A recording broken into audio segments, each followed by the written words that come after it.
சிந்தனை அகம் சேர்க்கும் உயர் வள்ளுவம். இந்த தொடர் வகுப்பு மூலம் கற்க கசடர அமைப்பின் முயற்சியில் கம்பவாரதி இலங்கை திரு ஜெயராஜ் அவர்களின் உரையை வழங்குவதில் பெரும் மகிழ்ச்சி அடைகிறோம். உயர் வள்ளுவம் தொடர் வகுப்பு பாகம் 37.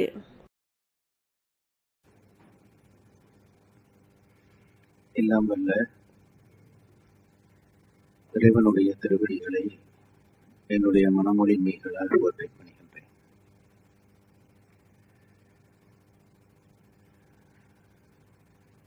திருக்குறளை நம் வாழ்வியலாக்க வேண்டும் என்ற எண்ணத்தோடு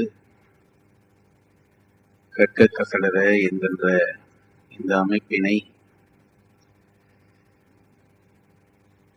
அக்கறையோடு செயற்படுத்தி வருகின்ற அதன் உறுப்பினர்கள் அத்தனை பேருக்கும் என்னுடைய வாழ்த்துக்களும் வணக்கங்களும்.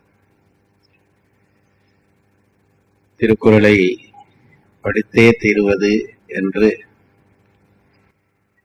அது வெள்ளிக்கிழமையாக இருந்தால் என்ன, சனிக்கிழமையாக இருந்தால் என்ன, நாங்கள் படிக்க வந்து விடுவோம் என்பதை சொல்லி என்னை ஊக்கப்படுத்தி இருக்கிற உங்கள் திருவடிகளையும் வணங்கி மகிழ்கின்றேன். நாம் அறத்துப்பாலினுடைய முக்கியமான பகுதியின் நிறைவை நோக்கி நகர்ந்து கொண்டிருக்கிறோம். அறத்துப்பாலிலே 4 இயல்கள். அதிலே கடவுள் வாழ்த்து என்பது பொது இயல். அதற்கு பிறகு அறத்துப்பாலை 3 கூறுகளாக திருவள்ளுவர் பிரிக்கிறார்.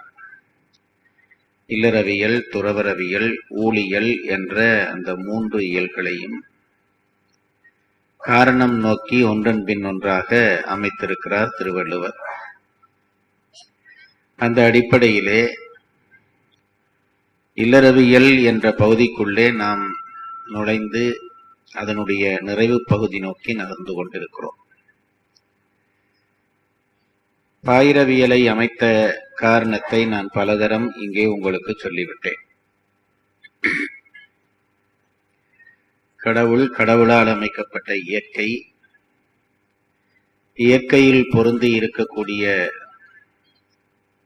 அற ரகசியங்களை உணர்ந்து கொள்ளக்கூடிய நீத்தார், அந்த நீத்தாராலே உரைக்கப்படும் அறம் என்று 4 முதல் ஊழியலாக, பாயிரவியலாக திருவள்ளுவர் அமைத்து வைக்கிறார். அதற்கு பிறகு அறம் பற்றி கடைசி அதிகாரம், அதிலே பாயிரவியல்லே அரண் வலியுறுத்தல். அறத்தை 2 கூறுகளாக, பெருங்கூறுகளாக பிரிக்கிறார். ஒன்று இல்லறம், மற்றது துறவரம். நான் ஆரம்ப வகுப்புகளிலே சொல்லி இருக்கிறேன், பிரம்மச்சரியமும் வானப்பிரஸ்தமும் இதற்குள்ளே அடங்காதா என்று கேட்டால் ஒன்றுக்குள் ஒன்று அடங்கி இருக்கிறபடியால் இல்லறவியலுக்கு, இல்லறத்துக்குள்ளே நுழைவதற்கு பிரம்மச்சரியம் ஆரம்ப நிலை, துறவரத்துக்குள்ளே நுழைவதற்கு வானப்பிரஸ்தம் ஆரம்ப நிலை. ஆகவே அதனை ஒன்றுக்குள்ளே ஒன்றை அடக்கி 2 கூறுகளாக அறத்தை பிரிக்கிறார், இல்லறம் துறவரம். அதிலே இல்லறத்தை முதல் வைத்ததற்கு காரணம்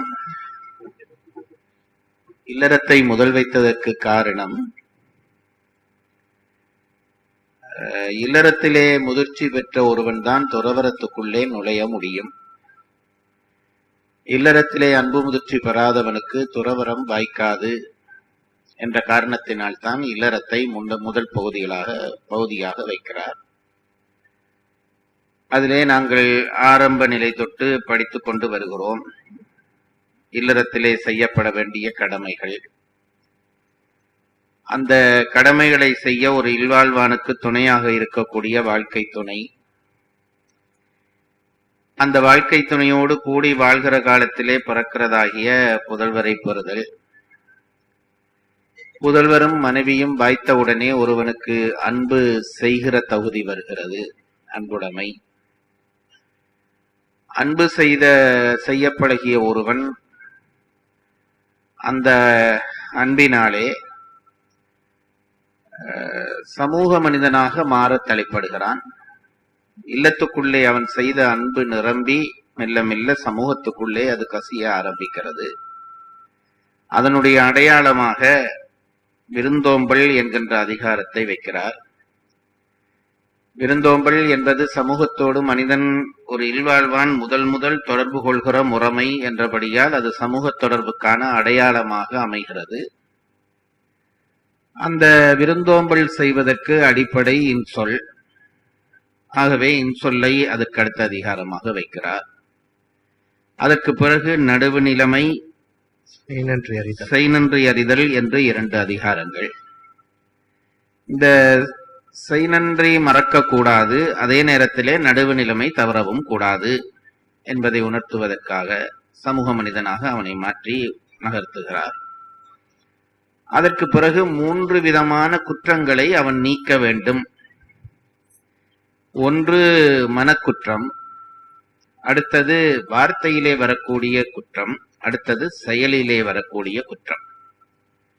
திரிகரண சுத்தி என்று நம் பெரியவர்கள் அதைத்தான் சொல்வார்கள். 3ஐயும் சுத்தப்படுத்த ஒரு மனிதன் தயார் பண்ணிக்கொள்ள வேண்டும். இல்வாழ்க்கையிலே அது ரொம்ப முக்கியம். அன்பு பிறந்து சமூக தொடர்பு கொண்ட பிறகு, நடுவு நிலைமை முதலிய பண்புகள் உள்ளே வந்த பிறகு, அவன் குற்றமற்றவனாக இருந்தால்தான் சமுதாயத்திலே அவன் அங்கீகரிக்கப்படுவான் என்பது ஒன்று, அவன் உயர்வான் என்பது மற்றொன்று. இந்த 3 குற்றமும் இருந்தால், மனக்குற்றமோ சொற்குற்றமோ செயல் குற்றமோ இருந்தால் சமுதாயத்தின் முன்பாக நாம் நிமிர்ந்து நிற்க முடியாது. நாம் சின்ன சின்ன தேவைகளுக்காக, சின்ன விஷயங்களுக்காக குற்றங்களை செய்துவிட்டு, அந்த சின்ன தேவைகளுக்காக செய்த குற்றங்களுக்காக பெரிய விஷயங்களை இழந்து கொண்டிருக்கிறோம். மனிதனுக்கு முதல் நான் நல்லவன் என்ற எண்ணம் வேண்டும். அந்த எண்ணம் ஒவ்வொரு நாளும் நாம் நம்மை பரிசோதித்துக் கொள்ள வேண்டும். நான் நல்லவன் தானா? இன்றைய நான் செய்த செயல்கள் எல்லாம் யாரையும் துன்புறுத்தவில்லையா? ஒவ்வொரு நாளும் நீங்கள் உங்களை பரிசோதித்துக் கொள்ள வேண்டும் என்று நான் உங்களை கெஞ்சி கேட்டுக்கொள்கிறேன். ஏனென்றால் அது ரொம்ப முக்கியம். குற்றம் நீங்கிய பிறகுதான் ஒரு மனிதன் முழுமை. இப்போ நாங்கள் பார்க்கிறோம், இப்ப ஏதாவது ஒன்றிலே ஒரு ஒரு இருள் வந்து விட்டால் அது முழுமை ஒளி பெறாது. மனமோ வாக்கோ காயமோ குற்றம் கொண்டதாக இருந்தால் நாம் ஒளி பெற்ற மனிதர்களாக வாழ முடியாது. ஆகவே முதல் நினைந்து சின்ன விஷயங்களுக்காக நம்மை விலை போக விடாமல் நிமிர்ந்து நிற்கிற அந்த தன்மையை சொல்வதற்காகத்தான் இந்த 3 குற்றங்களையும் அகற்றும்படியாக சொல்கிறார். தேவைகளுக்காகத்தான் நாங்கள் குற்றம் செய்ய தலைப்படுகிறோம். திருவள்ளுவர் தான் சொன்னார், வேண்டாமை என்னும் விழிச்செல்வம் என்றார். எனக்கு ஒன்றும் வேண்டாம் என்று சொல்லிவிட்டால் அதற்கு பிறகு ஒருவரும் நம்மை அசைக்க முடியாது. ஒருவருக்கும் நாம் பணிய வேண்டிய தேவையில்லை. ஒருவரும் நம்மை ஆட்கொள்ள முடியாது. தெளிவாக நிமிர்வாக நாம் வாழ வேண்டுமானால் எனக்கு இறைவன் எனக்கென்று தந்தது போதும் என்று நினைத்து பழக வேண்டும். நாம் என்ன செய்கிறோம்? மற்றவர்களுக்கு கடவுள் கொடுத்தது ஏன் எனக்கு தரவில்லை என்ற அந்த விரக்தியிலேயே எங்கள் வாழ்க்கை வீணாக போய்கொண்டிருக்கிறது. அவனவன் வினைப்பயனாலே ஒவ்வொன்றை கொண்டு வந்திருக்கிறான்.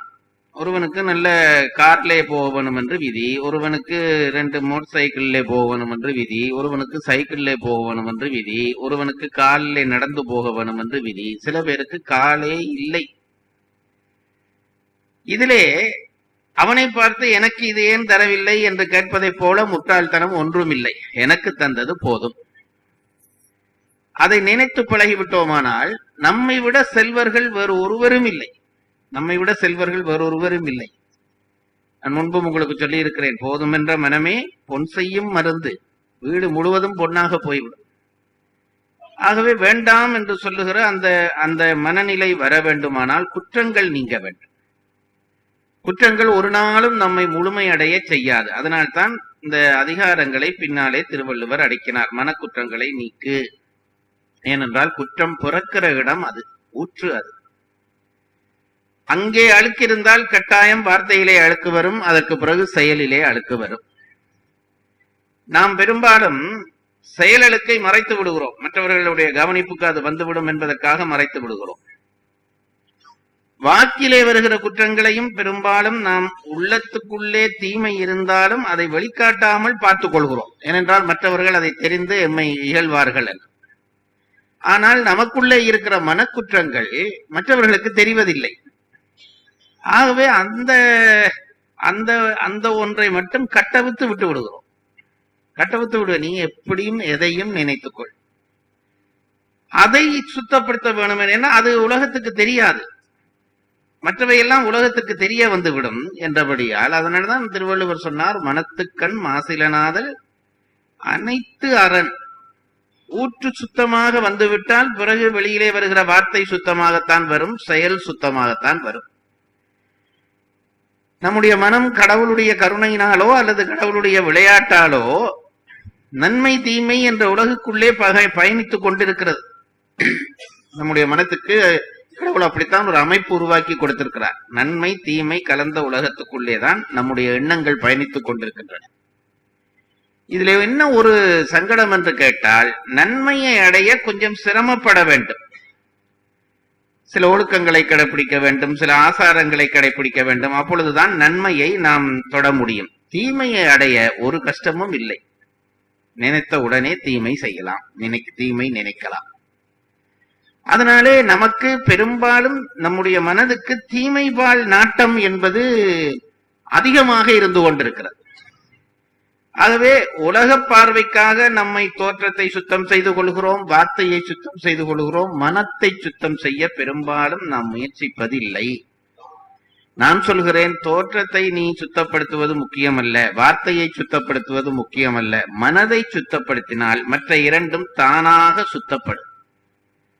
ஆகவே இது மூன்றையும் மனிதன் சுத்தம் செய்ய வேண்டும். சுத்தம் செய்தால் என்ன நடக்கும் என்று கேள்வி இருக்கிறது. சுத்தம் செய்தால் என்ன நடக்கும்? நான் சொல்லி இருக்கிறேன் ஆரம்பத்திலேயே, இல்லறம் என்பது அன்பு பயிற்சிக்கான பயணம். அழுத்தி சொல்லுகிறேன், இல்லறம் என்பது ஒருவனோ ஒருத்தியோ அல்லது அந்த வீட்டிலே இருக்கிற அத்தனை பேரும் அன்பு செய்வதற்கு பயிற்சி பெறுவதற்கான ஒரு களம்தான் இல்லறம். நன்றாக நினைத்துக் கொள்ளுங்கள், நீங்கள் எவ்வளவு பொருள் சேர்த்தாலும், எத்தனை வீடு வாங்கினாலும், எத்தனை கார் வாங்கினாலும், உங்கள் இல்லத்தில் அன்பு இல்லாத பட்சத்திலே அது இல்லம் இல்லை, இல்லம் இல்லை. நாம் இதையெல்லாம் சிந்திக்காமல் தான் வாழ்ந்து கொண்டிருக்கிறோம். இல்லம் என்றால் இன்றைக்கு இருந்த அன்பை விட நாளைக்கு அன்பு அதிகரித்திருக்க வேண்டும். அப்பொழுதுதான் நீ ஒரு நாள் வாழ்ந்ததற்கான பயன் இருக்கிறது. நாளைக்கு இருக்கக்கூடிய அன்பை விட நாளை மறுநாள் அதை விட அன்பு இல்லத்திலே அதிகரித்திருக்க வேண்டும். ஏனென்றால் நீங்க உங்களுக்கே தெரியும், ஒரு பயிற்சிக்கு, நீங்கள் ஒரு வேலை பயிற்சிக்கு போனால் இன்றைய உங்களுடைய திறனை விட நாளைய திறனை அதிகம் எதிர்பார்ப்பார்கள். ஏனென்றால் உங்களுக்கு பயிற்சி தருகிறார்கள், ஒவ்வொரு நாளும் பயிற்சி தரப்படுகிறது. ஆகவே இன்றைக்கு நீங்கள் வேலையிலே காட்டுகிற திறனை விட நாளைக்கு அதிகம் காட்ட வேண்டும், நாளை மறுநாள் அதிகம் காட்ட வேண்டும். அப்பொழுதுதான் நீங்கள் வேலைக்கு உகந்தவர்கள் என்று உங்களை தேர்ந்தெடுப்பார்கள். ஆண்டவனும் நம்மை தேர்ந்தெடுப்பதற்காகத்தான் இந்த இல்லறம் என்கின்ற களனிலே நமக்கு பயிற்சி தருகிறான். அதை வெறுமனே ஒரு இன்பத்துக்காக அல்லது காமத்துக்காக அதை அனுபவிப்பது அல்லது பொருளுக்காக ஆக்குவது என்பது நாம் வாழ்க்கையிலே செய்யக்கூடிய மிகப்பெரிய தவறு, மிகப்பெரிய தவறு. எவ்வளவு பொருள் இருந்தாலும் நீங்கள் ஒரு வயிற்றுக்கு தான் சாப்பிட முடியும். நான் பெரிய கோடீஸ்வரன், எனக்காகவே நான் இன்றைக்கு ஒரு அண்டா சோறு சாப்பிட போகிறேன் என்று எவனாலும் சாப்பிட முடியாது. நீங்கள் எவ்வளவு பெரிய பணக்காரனாக இருந்தாலும் 6 அடிக்குள்ளே தான் நீங்கள் படுக்க போகிறீர்கள். சாதாரண படுக்கையும் தான், முடிவு படுக்கையும் தான். நான் பெரிய கோடீஸ்வரன், எனக்கு ஒரு 16 அடியிலே குழி வெட்டு என்று எவனும் சொல்ல முடியாது. 6 அடி தான் நமக்கு படுக்கை, 2 கண் தான் பார்வை. எல்லாருக்கும் உள்ளதுதான் கடவுள் நமக்கு தந்திருக்கிறார். ஆகவே அந்த அன்பு பயிற்சி களத்திலே, நாம் வாழுகிற அன்பு பயிற்சி களத்திலே ஒவ்வொரு நாளும் அன்பு பெருக வேணும். இன்றைக்கு நான் இதை இவ்வளவு அழுத்தி சொல்லுகிறேன் என்றால், இன்றைக்கு என்ன ஆகி கொண்டிருக்கிறது என்றால், பல குடும்பங்களிலே அன்பு தேய்ந்து கொண்டிருக்கிறது. அன்பு தேய்ந்து கொண்டிருக்கிறது. நாங்கள் தான் கண்ணாலே பார்க்கிறோம், இந்த படங்கள் இதெல்லாம் பார்க்கிறோம். பெற்றோர்களை கொண்டு போய் அனாதை விடுதியிலே விடுவது, பிள்ளையை கொண்டு போய் ஒரு ஆயாவிடம் கொடுத்து விட்டு உத்தியோகத்துக்கு போவது. நான் நினைத்து பார்ப்பதுண்டு, எப்படி ஒரு தாயாலே அது முடிகிறது? தயவு செய்து இங்கேயும் வேலைக்கு போகிற பெண்கள் இருப்பீர்கள். ஆனால் நான் என்னுடைய மனநிலை சொல்லுகிறேன். ஒரு முழு இயக்கம் வராத ஒரு குழந்தையையோ, இயங்க முடியாத ஒரு தாய் தந்தையையோ இன்னொருவரிடம் கொண்டு போய் ஒப்படைப்பது என்பது எப்படி சாத்தியம் என்பது எனக்கு கடைசி நிமிஷம் வரையும் என்னுடைய அறிவுக்கு விளங்காத, அல்லது என்ன அறிவினுடைய மடத்தனத்தினாலே விளங்காத ஒரு பெரிய விஷயம் என்று நான் நினைக்கிறேன். ஏனென்றால் பிறகு இல்லறம் வாழ்ந்து என்ன பிரயோசனம்? இல்லறத்திலே நாம் வாழ்ந்த என்ன பிரயோஜனம்? அன்பு செய்ய முடியவில்லை, நம்மால் அன்பு செய்ய முடியவில்லை. நீ ஒரு வேலைக்கென்று போகிறாய், ஒரு ஆசிரியனாக போகிறாய், படிப்பிக்க முடியவில்லை என்றால் நீ ஆசிரியனா? நீ ஒரு என்ஜினியராக போகிறாய், ஒரு கட்டிடம் கட்ட முடியவில்லை என்றால் நீ என்ஜினியரானா? நீ ஒரு வைத்தியனாக போகிறாய், வைத்தியம் செய்ய முடியவில்லை என்றால் நீ வைத்தியனா? அதுபோலத்தான் நீ இல்லறத்துக்குள்ளே போகிறாய், அன்பு செய்ய முடியவில்லை என்றால் நீ இல்லறத்தான் அல்ல. வாழ்க்கையை தோற்று போன ஒருவர் என்று நீங்கள் தயவு செய்து மனதிலே வைத்துக் கொள்ளுங்கள். அப்போ வாழ்க்கை சிறக்க வேண்டும். வாழ்க்கை சிறப்பது என்பது அன்பு சிறப்பது. அன்பு சிறப்பதற்கு தடையாக இருப்பவைதான் இந்த இருள். நாம் உண்மையாக மற்றவர்களுக்கு அன்பு செய்வதற்கு தடையாக இருப்பதுதான் மனதிலே இருக்கக்கூடிய இருள், வார்த்தையிலே இருக்கக்கூடிய இருள், செயலிலே இருக்கக்கூடிய இருள், குற்றங்கள். இவற்றை மெல்ல மெல்ல மெல்ல மெல்ல துடைத்து துடைத்து துடைத்து நீக்கி விட்டோமானால் மனம் ஒளி பெற்றுவிடும். மனம் ஒளி பெறுவதோடு வாக்கு ஒளி பெற்றுவிடும். வாக்கு ஒளி பெற்று விட்டால் செயல் ஒளி பெற்றுவிடும். இந்த மூன்றும் ஒளி பெற்றவனை இந்த உலகம் பூராகவும் நேசிக்கும். ராமனை அவனுடைய எதிரி நேசித்தான். ராமனை குகன் நேசித்தது, சுக்ரீவன் நேசித்தது பெரிய விஷயம் அல்ல. லட்சுமண பரதர்கள் நேசித்தது பெரிய விஷயம் அல்ல. எதிரிகளிலே இருந்தவனாகிய வீடனன் ராமனை அங்கிருந்து நேசிக்கிறான். என்னானாலும் பரவாயில்லை, அவன் பக்கம் நான் இருக்க வேண்டும் என்று நினைத்து அதற்காக தியாகங்கள் செய்கிறான் என்று இப்ப நாம் என்ன செய்து விட்டோம்? நம்முடைய மனக்குற்றம் காரணமாக வீடனன் துரோகி என்று ஒரு பட்டம் வைத்திருக்கிறோம். வீடனன் துரோகி என்கிறோம். அது ரொம்ப உயர் நிலையிலே அவன் நின்ற நிலையை விளங்க நமக்கு போதிய தகுதி இல்லை. எதிரி அதுபோலதான் கும்பகர்ணன் அவனை சந்தித்து விட்டு கும்பகர்ணன் நேசிக்கிறான், ராவனை நேசிக்கிறான். நன்றாக தெரிந்து கொள்ளுங்கள், நம்முடைய குற்றங்கள் நீங்கப்படுமானால், மனம் மொழி மெய்யிலே இருக்கக்கூடிய குற்றங்கள் நீக்கப்படுமானால் மற்றவர்கள் நம்மை நேசிப்பார்கள், நாம் மற்றவர்களை நேசிப்போம். இந்த நேசிப்பு பூரணப்படுகிற இடத்தை தான் நாங்கள் கடைசியாக படித்தோம். கடைசியாக படித்த அதிகாரம் தீவினை அச்சம். மனத்தை சுத்தப்படுத்திக் கொண்டோம், வாக்கை சுத்தப்படுத்திக் கொண்டோம், பிறகு செயலை சுத்தப்படுத்திக் கொண்டோம். இப்பொழுது என்ன ஆயிற்று என்று கேட்டால், நம்முடைய மனதிலே இருள் இல்லை. இருள் இல்லை என்றால் ஒளி. அந்த ஒளி என்ன ஒளி என்றால் அன்பு ஒளி. அன்பு ஒளிக்கு என்ன அடையாளம்? இது எல்லாம் சொல்ல சுகமான விஷயங்கள். ஐயா சொன்னது போல இப்ப எனக்கும் அன்பொலி பெருகிவிட்டது. நீங்கள் நாளைக்கே கூட சொல்லலாம், அல்லது நாளைக்கு இன்றைக்கே கூட சொல்லலாம். அவர் இதை போய் மெனக்கெட்டு சொல்லுகிறாரு, நாங்க எல்லாம் அன்பொலி பெருகித்தானே இருக்கிறோம் என்று சொல்லலாம். அதுக்கு என்ன நிரூபணம்? நான் சொல்வது, ஒன்றை நாங்கள் செய்கிறோம் என்றால் அதற்கு ஒரு சான்று வேணும்.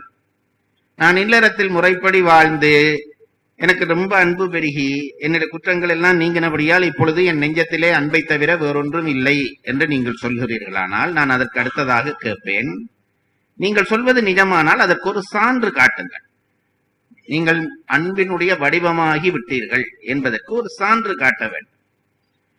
அந்த சான்று என்ன என்று கேட்டால், அந்த அன்பு உங்களுடைய மனம் சுத்தமாகி விட்டது என்பதற்கு என்ன சான்று என்று கேட்டால், உங்களோட அன்பு பெருகிவிட்டதற்கு சான்று என்னவென்று கேட்டால், உங்கள் பொருளை மற்றவர்களுக்கு கொடுப்பதிலே உங்களுக்கு எந்த தடையும் இருக்கக்கூடாது. அப்படி இருந்தால் நீங்கள் அன்பில் பெருகிவிட்டீர்கள் என்று அர்த்தம். நான் பல மேடைகளிலே சொல்வதுண்டு, இங்கேயும் சொல்லி இருப்பேன். என்னிடம் ஒரு பொருள், ஏதோ ஒரு பொருள், நான் போற்றுகிற ஒரு பொருள், வீட்டிலே சில பிள்ளைகள் இளமையிலே எனக்கென்று ஒரு டம்ளர், அதை ஒருத்தர் தொடக்கூடாது, எனக்கென்று ஒரு தட்டு, அதை யாரும் தொடக்கூடாது. பெரிய சண்டை நடக்கும், இதுல யார் தொட்டது என்று சண்டை பிடிப்பார்கள். இப்ப எனக்கு நான் மட்டும் குடிக்கிற டம்ளர், நான் மட்டும் என்றதிலேயே அங்கு இருள் வந்து விட்டது என்று அர்த்தம். என்ன இருள் வந்து விட்டது? அன்பின்மை என்கின்ற இருள் வந்து விட்டது. நான் என்கின்ற உணர்வு இருக்கிறதே, அகங்காரம், அது வந்து விட்டாலே அன்பின்மை வந்துவிடும். அப்போ அந்த நான் மட்டும் என்று இருக்கிற ஒருவன் திருமணமாகிறது. திருமணமாகி மனைவி அந்த அந்த டம்ளரை எடுத்து ஒரு நாள் தண்ணி குடிக்கிறாள். அவனுக்கு கோபம் வரவில்லை. அப்படியும் கோபிக்கிறவன் சில பேர் இருப்பான். அது எப்படி இவள் என் டம்ளர்ல, அப்படித்தான் கோபிக்கிறவன் இருந்தாலும் அவனுக்கு நாளைக்கு ஒரு குழந்தை பிறந்து அந்த குழந்தை வருகிறது என்று வையுங்கள். அது அந்த டம்ளரை எடுத்து வச்சு அவன் குடிக்கிறான். எந்த அப்பனாவது கோவிப்பானா? கோவிச்சா அவன் அப்பனா? பிள்ளை குடிக்கிறது அல்லது ஒரு பேனை நான் ஒருத்தருக்கும் கொடுக்காமல் எனக்கு என்று வைத்திருக்கிறேன். பிள்ளை இருக்கிறது. அப்பா என்ன செய்வார்? அவன் பிள்ளை இப்படி எட்டி எட்டி இந்தடா ராசா அப்படியே தூக்கி கொடுப்பான். எப்படி முடிகிறது? பிள்ளை என்றால் என்ன, ஏதோ மந்திரித்து விட்டு வருகிறார்களா? பிள்ளையிலே எங்களுக்கு எல்லையற்ற அன்பு வந்து விடுகிறது. அன்பு வந்தவுடனே என் பொருளை அவனுக்கு ஆக்குவதிலே எனக்கு மகிழ்ச்சி. எனக்கு தெரியும், இந்த சொத்து வழக்குகள் எல்லாம் கோர்ட்டிலே லட்சக்கணக்கிலே இருக்கிறது. இந்த இந்த இந்த ஊழிக்காலம் முடிந்தாலும் கோர்ட்ல வழக்கு முடியாது. அண்ணனுக்கும் தம்பிக்கும் இடையிலே சண்டை, தகப்பனுக்கும் மகனுக்கும் இடையிலே சண்டை, ஒரே சொத்து சண்டை. இப்படி எல்லாம் சண்டை பிடிக்கிற நாங்கள் எந்த விதமான கவலையும் இல்லாமல் நம் சொத்தை நம் பிள்ளைகளுக்கு எழுதி கொடுக்கிறோம். நான் தேடி நான் முயற்சி பண்ணின சொத்து என் பிள்ளைக்கு கொடுக்கிற பொழுது எந்த கவலையும் இல்லை, சந்தோஷம்தான் வருகிறது. என் பிள்ளைக்குத்தானே நான் கொடுக்கிறேன். ஏனென்றால் என் பிள்ளை என்பது என் அன்பின் வடிவம். ஆகவே அவனுக்கு நான் ஒன்றை கொடுக்கிற பொழுது எனக்கு எந்த கவலையும் வரவில்லை. வேற யாராவது எடுத்தால் கோபம் வருகிறது. என் சொத்திலே ஒரு சின்ன துண்டை எடுத்தால் கூட கோபம் வருகிறது. ஆனால் என் பிள்ளைக்கு கொடுக்கிற பொழுது எனக்கு எந்த கவலையும் இல்லை. அப்படியே சந்தோஷமாக நான் இன்னும் சொல்ல போனால் ஒரு பொருளை நான் அனுபவிப்பதை விட என் பிள்ளை அனுபவிப்பதிலே எனக்கு ஏற்படுகிற சந்தோஷம் அதிகம். அது நீங்கள் தான் அதை ஒத்துக்கொள்ள வேண்டும். என்னை விட நீங்கள் இந்த இல்லறத்திலே அனுபவப்பட்டவர்கள். அதனால உங்களுக்கு தான் இது என்னை விட அதிகம் இருக்க வேண்டும். ஒரு நல்ல உணவு கிடைக்கிறது, நான் சாப்பிடுவதை பிள்ளை வந்த உடனே இதை அவனுக்கு வச்சு கொடுக்கிறோம் அல்லவா? எப்படி முடிகிறது என்றால் அந்த பிள்ளை என் அன்பினுடைய வடிவம். அன்புக்கு அவன் என்னுடைய முழு அன்புக்கும் ஆளாகிறான் என்ற உடனே என் பொருளை அவன் பொருளாக்குவதிலே எனக்கு எந்த தடையும் இல்லை. இப்ப நான் கேட்கிறேன், இல்லறத்துக்குள்ளே நீங்கள் நல்ல முதிர்ச்சி உங்களுக்கு வந்திருந்தால், அன்பு நல்ல நிறைவு வந்திருந்தால், உங்களுடைய மனம் வாக்கு காயம் சுத்தமாகி இருந்தால், உங்கள் பிள்ளையிலே உங்களுக்கு வருகிற அன்பு போல மற்ற எல்லாரிலும் அந்த அன்பு வர வேண்டும். அதுதான் நான் சொன்ன சான்று. நான் மனச்சுத்தமா தான் இருக்கிறேன் சார், நல்ல அன்புல முதிர்ச்சி அடைஞ்சிட்டேன்டா, வேறொன்றும் இல்லை. எந்த பொருளுக்கும் யாருக்கும் நீங்கள் எந்த பொருளையும் கொடுக்கிற மனப்பக்குவத்துக்கு வருவீர்கள். முன்பும் சொல்லி இருக்கிறேன், நம்முடைய தமிழ் காட்டுகிற நெறி, அதை சொன்னால் அது சொற்பொழிவாக போய்விடும். சும்மா சுருங்க சொல்லுகிறேன்.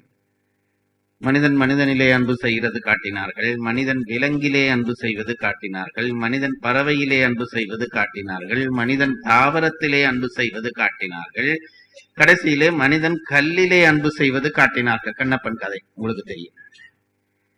கல்லிலே கூட எப்படி அன்பு செய்ய முடியும்? தன் கண்ணை கொடுக்கிறான். வேற ஒரு பொருளை, மோதிரத்தை கலட்டி கொடுப்பது, வாட்சை கொடுப்பது அல்ல, கண்ணை கொடுக்கிறான் என்றால் அந்த அன்பினுடைய எல்லையை நினைத்து பாருங்கள்.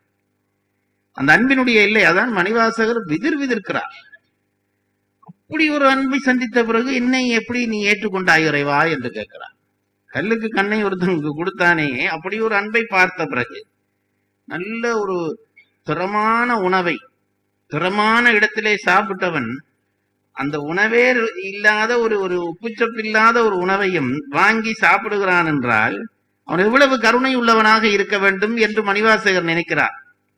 கல்லுக்கு அன்பு செய்தானே, எல்லாவற்றையும் தான் என்று பார்க்காமல் கொடுத்தானே, அவ்வளவு அன்பு செய்தவனாகிய கண்ணப்பனை ஆட்கொண்ட பிறகு என்னை ஆட்கொள்ள உனக்கு எப்படி மனம் வந்தது என்று கேட்கிறார். அது ஒரு ரொம்ப ரொம்ப உருகுகிற இல்லை. சும்மா வெறும் பாட்டா படிச்சா அது வசனம். கண்ணப்பன் ஒப்பதோர் அன்பின்மை கண்டபின் என்னப்பன் என்னொப்பில் என்னையும் ஆட்கொண்டருளி வண்ணப்பணித்து என்னை வா என்ற வான் கருணை என்கிறார். இந்த கருணை சாதாரண கருணையா இருக்கு. கண்ணப்பனையும் எடுத்து என்னையும் எடுக்கிறாயே, இது வான் கருணை என்கிறார். சுண்ணப்பொன் நிற்றற்கே சென்றுவதாய் கோத்தும்பி, திருத்து கோத்தும்பி என்று திருவாசக பகுதியிலே வர்ற பாடல். அப்போ உங்களுடைய அன்பு பூரணம் பட்டு விட்டது என்பதற்கு என்ன அடையாளம் என்றால், உங்கள் பிள்ளையை நேசிப்பது போல உங்கள் பெற்றோரை நேசிப்பது போல. இப்ப அங்கேயே எல்லாம் தடை வந்து விட்டது. நான் சொல்வது உண்மையான ஒரு பெற்றோர் ஒரு பிள்ளைக்காக எதையும் செய்வது போல சமுதாயத்தின் மேல் உங்களுக்கு அன்பு வர வேண்டும். திருவள்ளுவர் செய்திருக்கிற வேலையை நான் நினைத்து நினைத்து வியப்பேன். இப்ப இல்லறம் இன்னும் 2 அதிகாரம் இருக்கிறது. இப்ப நாங்க படிக்க போகிறது ஒப்புரவு அறிதல், அடுத்தது ஈகை, அடுத்தது புகழ். இல்லறம் முடிஞ்சு போயிட்டு. அப்ப இந்த 3 அதிகாரம் படித்து முடிவதோடு இல்லறம் முடிகிறது. அதுக்கு பிறகு துறவரத்தை தொடக்குகிறார். அதிலே பரிமேலழகர் நாம் புரிந்து கொள்வோம் என்று நினைத்து சொல்லாமல் விட்ட விஷயத்திலே ஒன்று, இல்லறத்துக்கு பிறகு இந்த அதிகாரத்துக்கு பிறகு துறவரம் வந்ததுக்கான காரணம் ஏன் என்று அவர் சொல்லவில்லை. என்ற எல்லாமா அவர் சொல்லித்தர வேண்டும், இவ்வளவு சொல்லி தந்திருக்கிறேனே இனி நீங்கள் கொஞ்சம் தேடுங்கள் என்று விட்டிருப்பார் போல் இருக்கிறது. இல்லறம் முடிந்தவுடனே துறவரம் தொடங்குகிறது. அதற்கான தொடர்பை நான் துறவர தொடர்பிலே சொல்லுவேன், தொடங்குகிற பொழுது சொல்லுவேன். அப்ப அன்பு தன் மனைவி தன் குழந்தை என்ற நிலை மாறி அது கொஞ்சம் அதற்கு அப்பால் போய் எல்லாரும் என்னவர்கள் தான் என்று மாறிவிட்டால் அதுதான் அன்பினுடைய உயர்நிலை. அந்த உயர்நிலை வந்தால் என்ன செய்வீர்கள் என்றால், எப்படி உங்கள் பிள்ளைக்கு ஒரு பொருளை கொடுப்பீர்களோ, மனைவிக்கு கொடுப்பீர்களோ, உங்கள் சகோதரனுக்கு கொடுப்பீர்களோ, அப்படி சமுதாயத்தில் இருக்கிற எல்லாருக்கும் நீங்கள் உங்கள் பொருளை கொடுக்க தயாராகுவீர்கள். அப்படி சமுதாயத்தின் தேவை நோக்கி தன் பொருளை மற்றவர்களுக்கு கொடுப்பதற்கு பெயர்தான் ஒப்புரவு. அதாவது இவ்வளவு நேரமும் படித்தது இல்லறத்தினுடைய வாழ்க்கை நெறி. இப்போ படிக்க போற இந்த ஒப்புரவு ஈகை என்ற 2 அதிகாரமும் நீங்க சரியா இருக்கிறீர்களா என்று இந்த தங்கத்தை தேய்ச்சு பார்ப்பார்களே, இப்படி விட்டு பார்த்தோன்னே தெரியும் நல்ல தங்கமா இல்லையா என்று. இதுவரைக்கும் படிச்ச படிப்பு உள்ள போயிருக்குதா இல்லையா என்று பார்ப்பதற்கு தேய்க்கிற கல்லுத்தான் இப்ப படிக்கிற 2 அதிகாரங்கள். ஒன்று ஒப்புரவு ஈகை.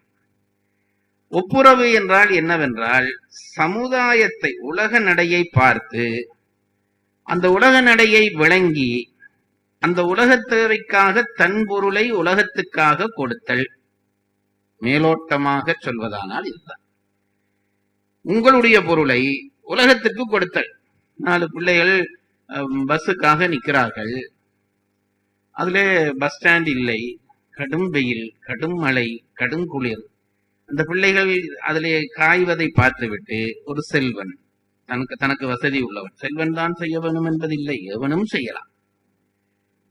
வசதி உள்ளவன் என்ன செய்வான் என்றால், அந்த பிள்ளைகள் பாவம் வெயிலே தத்தளிக்கிறார்களே என்று அதிலே ஒரு குடிசை போட்டு போல ஒன்று அமைத்து, வசதிக்கேற்ப ஒன்று அமைத்து விட்டால் அந்த சமுதாயம் நோக்கி கொடுக்கப்படுகிற தொண்டுக்கு ஒப்புரவு என்று அர்த்தம். பல பேர் ஊரிலே பட்டினியாக இருக்கிறார்கள், ஒரு அன்னதானம் மடம் நடத்த போகிறோம் என்று சொல்லி அன்னதானம் செய்கிறார்கள் என்றால் ஒப்புரவு. நல்ல கோடை காலத்திலே வெயிலே நீர் இல்லாமல் மக்கள் தத்தளிக்கிறார்கள், நாங்கள் ஒரு தண்ணீர் பந்தல் வைக்க போகிறோம் என்று சொன்னால் அதுக்கு பெயர் ஒப்புரவு. ஆகவே சமுதாயம் நோக்கி செய்ய ஒரு ஊரிலே பாடசாலை இல்லை, பாடசாலை கட்டி கொடுக்க போகிறோம் என்றால் ஒப்புரவு. ஆகவே சமுதாயத்தினுடைய வாழ்வியல் பார்த்து அதற்கு உங்களால் முடிந்த உபகாரத்தை செய்வதற்கு ஒப்புரவு என்று பெயர். அன்பிலே முதிர்ச்சியுற்றிருந்தால் நீங்கள் அந்த இடத்திலே கட்டாயம் ஒரு ஒப்புரவாளனாக உங்களை நீங்கள் பதிவு செய்வீர்கள். ரொம்ப திருவள்ளுவர் சும்மா பாடம் சொல்லிட்டு விடுற ஆளுன்னு நினைக்காதீங்க, பரீட்சையும் வைக்கிறார்.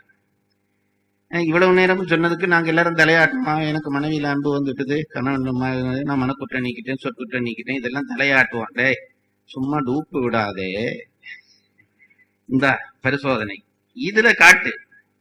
நாளைக்கு ஒரு சமுதாய வாழ்க்கைக்கு ஒரு தேவை. காந்தி தன் வாழ்க்கையை முற்றாக துறந்து சமுதாயத்துக்கு வாழ்ந்தார். நான் சொல்றது நீங்க எல்லாம் கொடுத்து வைத்தவர்கள். அப்படி ஒரு ஒரு ஒரு ஒரு தேச பிதாவின் வழி நடக்கிறவர்கள் என்ற ஒன்று போதும் இந்த உலகத்திலே நீங்கள் பெருமைப்பட. எப்பேற்பட்ட தன்னுடைய வாழ்க்கையின் அத்தனையும் துறந்தார். அத்தனையும் துறந்து விட்டு ஒரு ஒரு ஒரு அவர் எப்படியோ எவ்வளவு வசதியாக வாழக்கூடிய ஒருவர் அப்படி வாழ்ந்தார். அவர் வாழ்ந்தது சத்திய வாழ்வு என்பதற்கு என்ன அடையாளம் என்றால், அவரை சூழ இருந்தவர்களை அது அதரை செய்தது. சூழ இருந்தவர்களை அதரை செய்தது. அவர் உண்மையாக இருந்தவர்களால் தான் அதிர்ந்தார்கள். எத்தனை பேர், எல்லா மாநிலங்களிலும் எத்தனை பேர் காந்தியை பின்பற்றினார்கள். ராஜாஜி தன் குடும்ப சொத்துக்களை எல்லாம் கொடுத்து விட்டு போனார். எல்லாரும் அதுல ஜாதி பேதம் இல்லை. ஒரு சத்தியத்தினுடைய அடையாளம் என்னவென்றால், உங்களிடம் சத்தியம் இருந்தால் கட்டாயம் அதனுடைய ஆதரவு மற்றவர்களை பாதிக்கும். அதுல எந்த சந்தேகமும் இல்லை. அந்த வாழ்க்கைக்கு பெயர் தான் ஒப்புரவு செய்கிற வாழ்க்கை. அப்ப ஏன் 2 அதிகாரம் வைத்தார்? ஒப்புரவு என்ற ஒரு அதிகாரம் வைத்து ஈகை என்ற ஒரு அதிகாரம் வைத்திருக்கிற. கொடுப்பது தானே, 2ம் கொடுப்பது தானே என்றால், ஒன்று சமுதாயத்துக்கு கொடுப்பது, ஒன்று தனி மனிதனுக்கு கொடுப்பது. இது 2க்கும் என்ன வித்தியாசம் என்றால், சமுதாயத்துக்கு கொடுக்கிற பொழுது உங்களை அறியாமல் நீங்கள் விரும்புகிறீர்களோ விரும்பவில்லையோ, சமுதாயத்துக்கு கொடுக்கிற பொழுது புகழ் உங்களுக்கு பயனாக வந்து சேரும். தனி மனித ஈகை புகழ்க்குரியதல்ல, அது தெரியாது. ஒருத்தன் பட்டினி கிடக்கிறான், நீங்கள் பணம் கொடுத்து விட்டு போகிறீர்கள். நீங்கள் கொடுத்தது கொடுக்காது உலகத்துக்கு தெரியாது. நீங்கள் ஒரு பஸ் ஸ்டாண்ட் கட்டினால் அல்லது ஒரு பள்ளிக்கூடம் கட்டினால் உலகத்துக்கு தெரியும், புகழ் பயனாக வரும். அதனால்தான் ஒப்புரவுக்கு மேலே கொண்டு வந்து ஈகையை வைக்கிறார். அது இன்னும் உயர்ந்தது. உங்களை அடையாளப்படுத்தாமல் நீங்கள் செய்கிற தர்மம். ஆனாலும் 2மே தர்மம் தான். 2 தர்மத்துக்கும் எது அடிப்படை? அன்பு. தனி மனிதன் பாடினாலும், அதான் வள்ளலார் சொன்னாரே, வாடும் பயிரை காணும் போதெல்லாம் பாடினேன் என்றார். இந்த லெவல்ல வாழ்ந்திருக்கிறார். ஆமா, மனுஷரை பார்த்தாலே நமக்கு வாட்டம் பெறுவதில்லை. அவனை எப்படி புடுங்கலாம் என்று நினைக்கிறோம். வாடும் பயிரை காணும் போதெல்லாம் ஒரு ஜீவன், அது ஓரறிவு ஜீவன் ஆனாலும் பாடுகிற பொழுது என் மனம் பாடுகிறது என்றால், உடனே அதை நோக்கி நீங்கள் நகர்ந்து உதவி செய்ய கை நீட்டுகிறீர்கள் என்றால் ஒப்புரவாளராக மாறிவிட்டீர்கள். இல்லற வாழ்க்கையினுடைய பயன் என்று வருகிற பொழுது, அடையாளம் என்று வருகிற பொழுது, நிரூபணம் என்று வருகிற பொழுது, முதல் நிரூபணம் ஒப்புரவு அறிதல். அந்த அதிகாரத்தை படிக்க போகிறோம். ஒரு ஒப்புரவாளன் எப்படி இருப்பான், அவன் சமூகத்துக்கு எப்படி துணை செய்வான், அவனுடைய சேவை எப்படி இருக்கும் என்பதை எல்லாம் வள்ளுவர் வரிசைப்படுத்த போகிறார். அந்த அதிகாரத்துக்குள்ளே நுழைவோம். அதிகாரம் 22, ஒப்புரவு அறிதல். அதிகார உரைப்பாயிரம். அஃதாவது உலக நடையினை அறிந்து செய்தல். எதாவது ஒப்புரவு அறிதலாவது. நீங்க என்னோட இருக்கிறீர்களா என்று பார்க்கிறது. திருவள்ளுவரே சோதனை வைக்கிறார், நான் வைக்க கூடாதா? ஒப்புரவு அறிதலாவது உலக நடையினை அறிந்து செய்தல். அறிந்து செய்தல் என்றால் அறிந்து உபகாரம் செய்தல் என்று நீங்கள் அதற்கு பொருள் கொள்ள வேண்டும். உலக நடையினை அறிந்து உபகாரம் செய்தல். அறிந்து செய்தல் என்பதற்கு அதான் அர்த்தம். அது உலக நடையை அறிந்து அதற்கு உபகாரம் செய்தல். உலக நடை வேத நடை போல அறநூல்களுட் கூறப்படுவது அன்றி தாமே அறிந்து செய்யும் தன்மை தாகலின் ஒப்புரவு அறிதல் என்றார். இது இந்த மனுஷனுடைய கட்டித்தனம். யாரு? பரிமேலழகர்.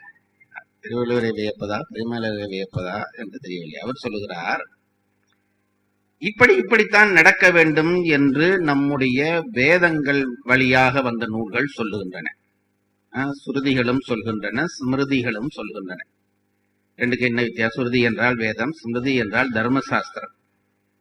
தர்மசாஸ்திரங்கள் வரையறுத்து சொல்லி இருக்கின்றன, இன்னென்ன செய்ய வேண்டும், இன்னென்ன செய்யக்கூடாது. நாங்கள் இப்போ வேதமே கூடாது என்று விட்டோம். நமக்கு ஒரு சிக்கலும் இல்லை. வேதமே இதுல கொண்டு வந்து மொழி பிரச்சனை, அது பிரச்சனை எல்லாம் கொண்டு வந்து உயர்ந்த இறைவனால் படைக்கப்பட்ட நூலை நிராகரித்து விட்டு இருக்கிறோம். அது நம்ம சிறப்பு. அந்த நூல்கள் எல்லாம் வேத வழி வந்த நூல்கள் எல்லாம் தர்மத்தை நமக்கு சொல்லுகின்றன. இப்படித்தான் நடக்க வேண்டும் என்று வரையறுத்து பல விஷயங்களை சொல்லி இருக்கின்றன. ஆனால் இந்த உலக நடை என்பது வேத நடை போல வகுத்து சொல்லப்பட்ட விஷயம் அல்ல.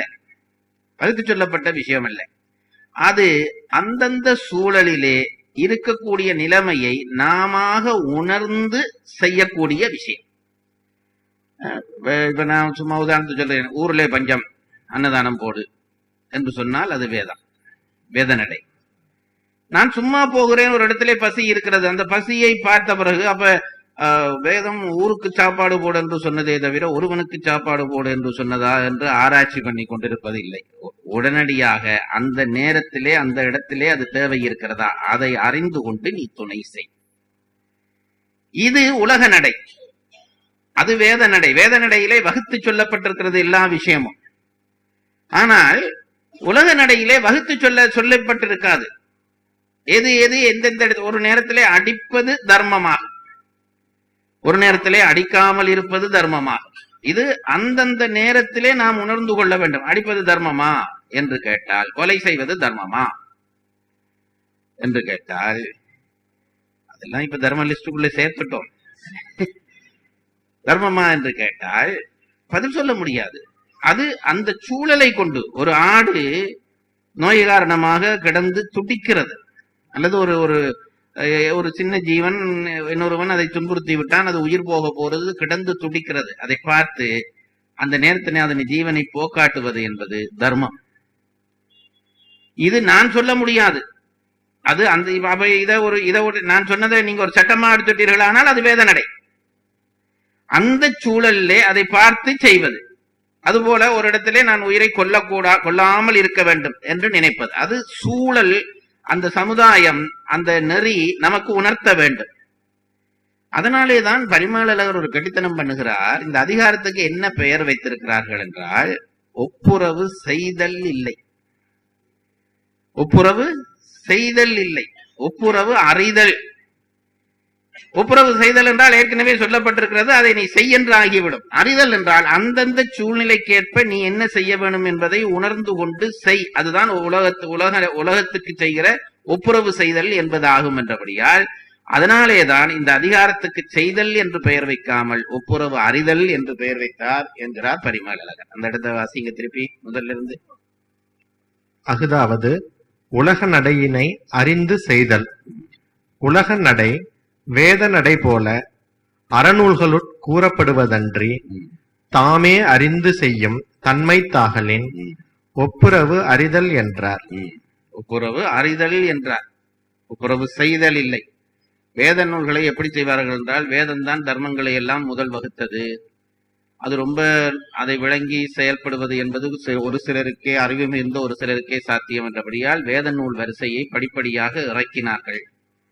வேதத்திலிருந்து ஆகமங்கள் வந்தன, ஆகமங்கள்ல இருந்து புராணங்கள் வந்தன, புராணங்கள்ல இருந்து இதிகாசங்கள் வந்தன. இப்படி வருகிற பொழுது என்ன செய்தார்கள் என்றால், வேதம் சொன்ன தர்மங்களை மற்றவர்கள் விளங்கும்படியாக எளிமையாக பதித்து கொண்டு போனார்கள். அதான் இந்த வேத வரிசை நூல்களுக்கு இருக்கிற லட்சணம். ராமாயணம் ஏகபத்தினி விரதத்தை வலியுறுத்துகிறது என்றால், அது ராமாயணம் சொன்ன செய்தி அல்ல, அது வேதத்திலே எங்கோ ஒரு இடத்திலே பதிவாகி இருந்ததை அப்படியே பொதுமக்களுக்கு கொண்டு வந்து சேர்க்கிற வகையிலே சொல்வதுதான் இந்த வேத நூல் வரிசையினுடைய வேலை. அது வகுத்து சொல்லுவார். ஆனால் உலக நடை வகுத்து சொல்ல முடியாதது. இன்ன தர்மத்தை செய், இன்ன தர்மத்தை செய் என்று நாம் வகுத்து சொல்ல முடியாது. ஆகவே அதை அந்தந்த நேரத்திலே அறிந்து செய்ய வேண்டும் என்றபடியால் தான் ஒப்புரவு அறிதல் என்று பெயர் வைத்தார் என்கிறார் பரிமேலழகர். மேல் மனம் மொழி மெய்களால் தவிர தகுவன கூறினார். மேல் என்றால் என்ன? முன்னே என்று அர்த்தம். இதுவரைக்கும் நாம் படித்த இதற்கு முன்பட்ட அதிகாரங்களிலே எதை செய்வது எதை தவிர்ப்பது என்ற விவரம் எல்லாம் சொல்லிவிட்டார். மேல் மேல் மனம் மொழி மெய்களால் தவிர தகுவன கூறினார். இனி செய்ய தகுவனவற்றுள் எஞ்சி நின்றன கூறுகின்றார். ஆகலின் பாருங்க, செய்யத்தகுவனவற்றுள் எஞ்சி நின்றன கூறுகிறார் என்றால் என்ன அர்த்தம்? செய்யத்தகுவன பலவும் சொல்லிவிட்டார். ஏற்கனவே செய்யத்தகுவன பலவும் சொல்லி இருக்கிறார். இனி அதிலே எஞ்சி இருப்பதையெல்லாம் தொகுத்து சொல்லுகிறது தான் இந்த அதிகாரங்கள். இனி செய்ய தகுவனவற்றுள் எஞ்சி நின்றன கூறுகின்றார். ஆகலின் இது தீவினை அச்சத்தின் பின் வைக்கப்பட்டது. தீவினை அச்சத்தின் பின் இது வைக்கப்பட்டதன் காரணம், இனி மிச்சமாக இருக்கிற தர்மங்களை தொகுத்து சொல்வதாக இந்த 2 அதிகாரங்கள் அமைய போகிறது. இப்ப பாருங்கள், 2 வருஷம் படிச்சுட்டோம். முதல் வகுப்பிலே இருக்கிற பொழுது இது வாசிக்கிறது நாம விளங்க இவ்வளவு கஷ்டப்பட்டோம். சில தமிழ்கள் எங்களுக்கு முற்றாக ஆகலின் என்று வரும். அது என்ன ஆகலின் என்று ஆரம்பத்துல குழப்பம் இல்லை. இப்போ ஒரு குழப்பமும் இல்லை. எல்லாரும் ஏதோ பேப்பர் வாசிக்கிற மாதிரி கேட்கிறோம். நான் உங்களுக்கு முதல் வகுப்பிலே சொன்னது உங்களுக்கு ஞாபகம் இருக்கும். பழக பழக பழக நூல் உங்களை பார்த்து சிரிக்க ஆரம்பிக்கும். இப்போ பரிமேலழகர், திருவள்ளுவர் உங்களை பார்த்து சிரிக்க ஆரம்பித்து விட்டார்கள் என்று அர்த்தம். இனி நீங்களாக கூட திருக்குறளை படித்துக் கொள்ளலாம். மறுவாசிப்பு. அதிகார உரைப்பாயிரம். அஃதாவது உலக நடையினை அறிந்து செய்தல். உலக நடை வேத நடை போல அறநூல்களுட் கூறப்படுவதன்றி தாமே அறிந்து செய்யும் தன்மைத்தாகலின் ஒப்புரவு அறிதல் என்றார். மேல் மனம் மொழி மெய்களால் தவிர தகுவன கூறினார். இனி செய்யத் தகுவனவற்றுள் எஞ்சி நின்றன கூறுகின்றார். ஆகலின் இது தீவினை அச்சத்தின் பின் வைக்கப்பட்டது. இப்போ பரிமாளர் உரைக்கே உரை எழுத வேண்டிய காலம் வந்து விட்டது. இப்ப ஒப்புரவு அறிதல் என்று கூறினார். நமக்கு இது ரொம்ப குழப்பமா இருக்கும். இதே இந்த இடத்துல ஒப்புரவு அறிதல் என்று சொன்னா ஒப்புரவு செய்தல் என்று சொல்லாமல் இப்ப நாங்க இதை சேர்த்துக் கொள்ள வேண்டி இருக்கிறது. ஒப்புரவு அறிதல் என்று கூறினார் என்று நாங்கள் எழுத வேணும். இல்லாட்டி அது ஏன் அந்த வசனம் அந்த இடத்துல வந்ததுங்கிறதே குழப்பமாகிவிடும். ஒப்புரவு செய்தல் என்றுதானே சொல்லி இருக்க வேண்டும். செய்பவனவற்றை கூறுகிறவர். ஆனால் அது உலக நடை என்றபடியால் அந்தந்த இடத்துக்கு ஏற்ப உணர்ந்து கொண்டு செய்வது. ஆகவே ஒப்புரவு அறிதல் என்று கூறினார். குறள் 211. கைமாறு வேண்டா கடப்பாடு மாறிமாட்டு எந்நாற்றும் கொல்லோ உலகு. உரை: மாறிமாட்டு உலகு எந்நாற்றும். தமக்கு நீர் உதவுகின்ற மேகங்களினிடத்து உயிர்கள் என்ன கைமாறு செய்யா நின்றன. செய்யா நின்றன. புதிதாக வந்தவர்கள் யாராவது இருந்தால் அவர்களுக்காக சொல்லுகிறேன். நிகழ்கால வினை, அந்த வினை முடிவை 3 விதமாக தமிழிலே வைத்திருந்தார்கள்.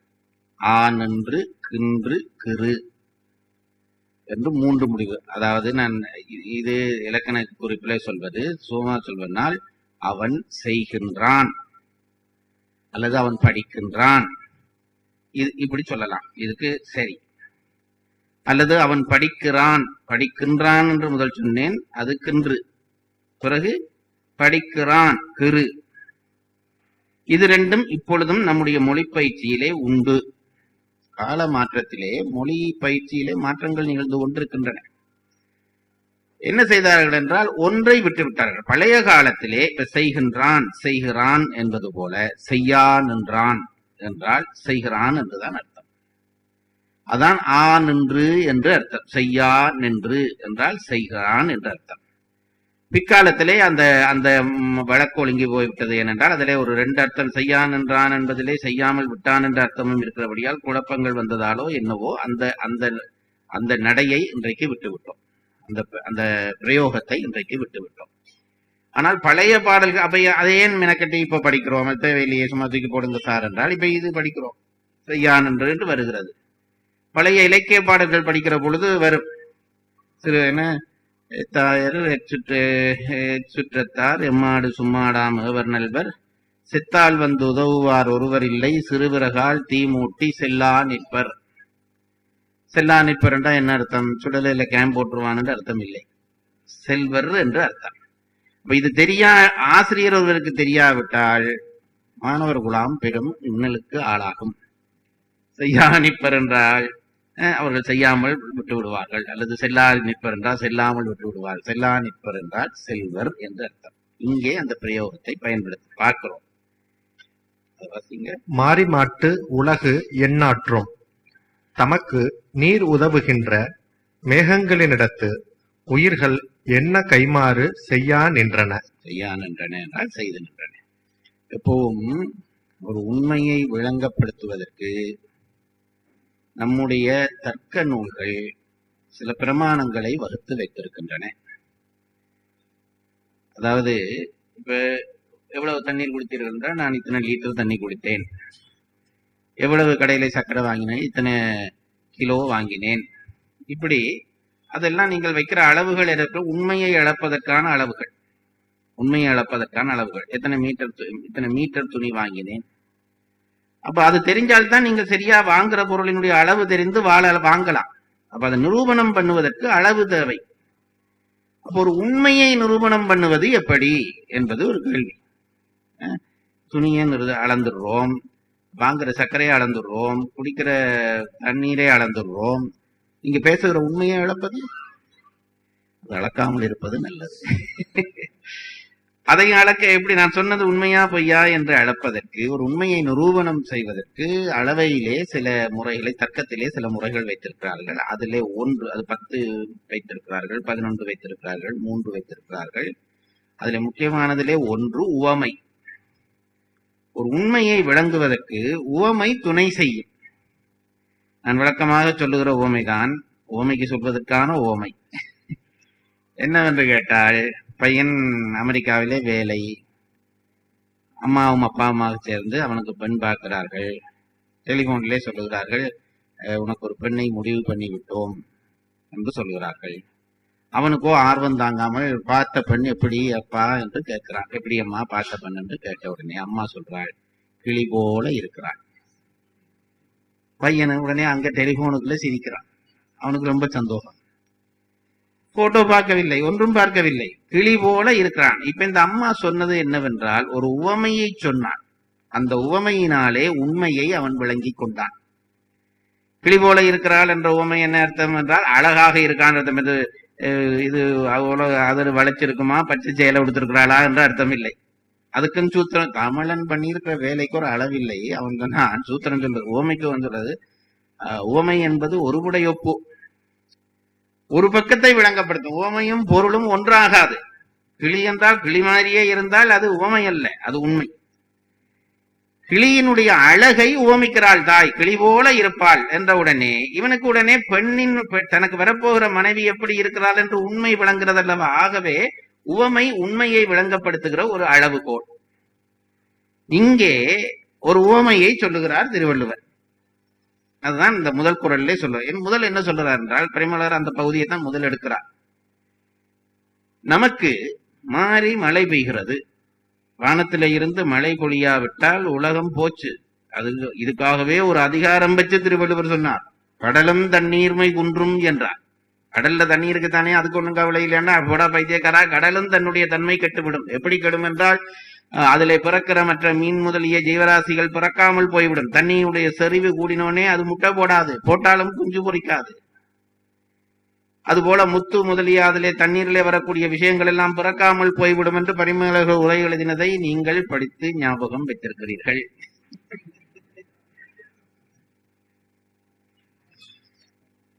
அதுபோல பசும்புல் தலை காண்பது அரிது என்றார். ஒரு புல்லு கூட முளைக்காதரா உலகத்திலே. அப்ப மழை இல்லாவிட்டால் வாழ்க்கை இல்லை. அதுதான் இந்த உலகத்திலே மழை வேண்டாம் என்று ஒருவரும் பிரார்த்திக்கப்படாது. என்னதான் வெள்ளமா பெஞ்சாலும் மழை வேண்டாம் என்று பிரார்த்திக்கப்படாது. ஏனென்றால் நாம் நம் வசதிக்கான மழையை எதிர்பார்க்கிறோம். நம் வசதிக்கான மழையை. வெள்ளமா பெய்யுது சார், மழை வேணாம் சார், கடவுளை கும்பிடுங்க எல்லாரும் என்று ஒரு நாளும் சொல்லக்கூடாது. மழை என்பது கடவுளுடைய கருணை. அப்பப்ப வெள்ளம் வருகிறதே. நான் இது உங்களுக்கு மழை படித்த பொழுது நான் சொன்ன ஞாபகம் இருக்கும். எதுக்கும் ஒரு தரம் உங்களுக்கு ஞாபகம் ஊட்டி எனக்கு ஞாபகம் ஊட்டுகிறேன். கெடுப்பதும் கெட்டார்க்கு சார்பாய் மற்ற ஆங்கே எடுப்பதும் எல்லாம் மழை. இந்த அளபடையெல்லாம் சேர்த்து சொன்னாதான் திருக்குறளுக்கு ஒரு அழகு. எடுப்பதும் கெட்டார்க்கு சார்பாய் எடுப்பதும் அப்படி சொல்லப்படாது. எடுப்பதும் கெட்டார்க்கு சார்பாய் மற்ற ஆங்கே எடுப்பதும் எல்லாம் மழை என்றதுக்கு பரிமேலழகர் கெடுப்பது என்றதுக்கு என்ன உரை எழுதுகிறார் என்று இன்னைக்கு ஒரு தரம் வீட்டுல போய் பாருங்க. பரிமேலழகர் கெடுப்பதும் என்ன உரை எழுதினார் என்றால், பெய்யாது நின்று கெடுப்பதும் என்று எழுதினார். அப்ப இப்ப அண்மையில பெஞ்சு கெடுத்துச்சு, இதெல்லாம் கெடுத்தல் இல்லையா என்று கேள்வி வரும். பரிமேலழகருக்கு எழுத தெரியாதா? பெய்தும் பெய்யாமலும் நின்று கெடுப்பதும் என்று எழுத தெரியாதா?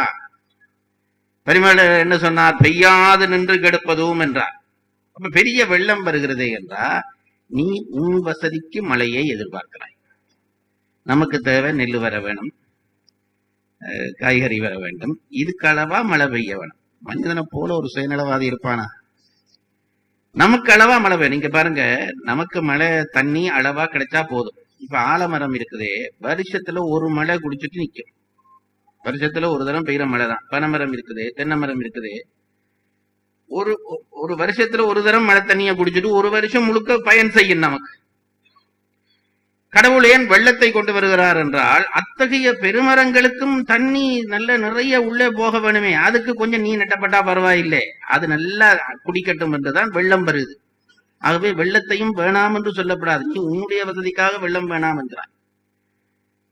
பெருந்தாவரங்கள் பல வருஷம் ஒரு மழையை குடிச்சிட்டு ஒரு வருஷம் இல்லை, சில நேரத்துல மழை இல்லாட்டி 2-3 வருஷம் அந்த ஒரு மழை தண்ணியில நின்று பிடிக்கும். அப்ப அதுக்கும் தண்ணி கொடுக்க வேண்டாமா கடவுள்? அதுக்கு போதாத கடவுளுடைய கருணை செயலிலே கருணை இல்லாமல் இருக்காது. இதை நல்லா புரிந்து கொள்ளுது. கடவுளை திட்டப்படாது. கடவுள் ஏதாவது ஒன்று செய்கிறார் என்றால் அதுல ஒரு சரி இருக்கும். நம்மை துன்புறுத்து ஊசி ஊத்துறார் டாக்டர் என்றால் அது என்னில வெறுப்பா?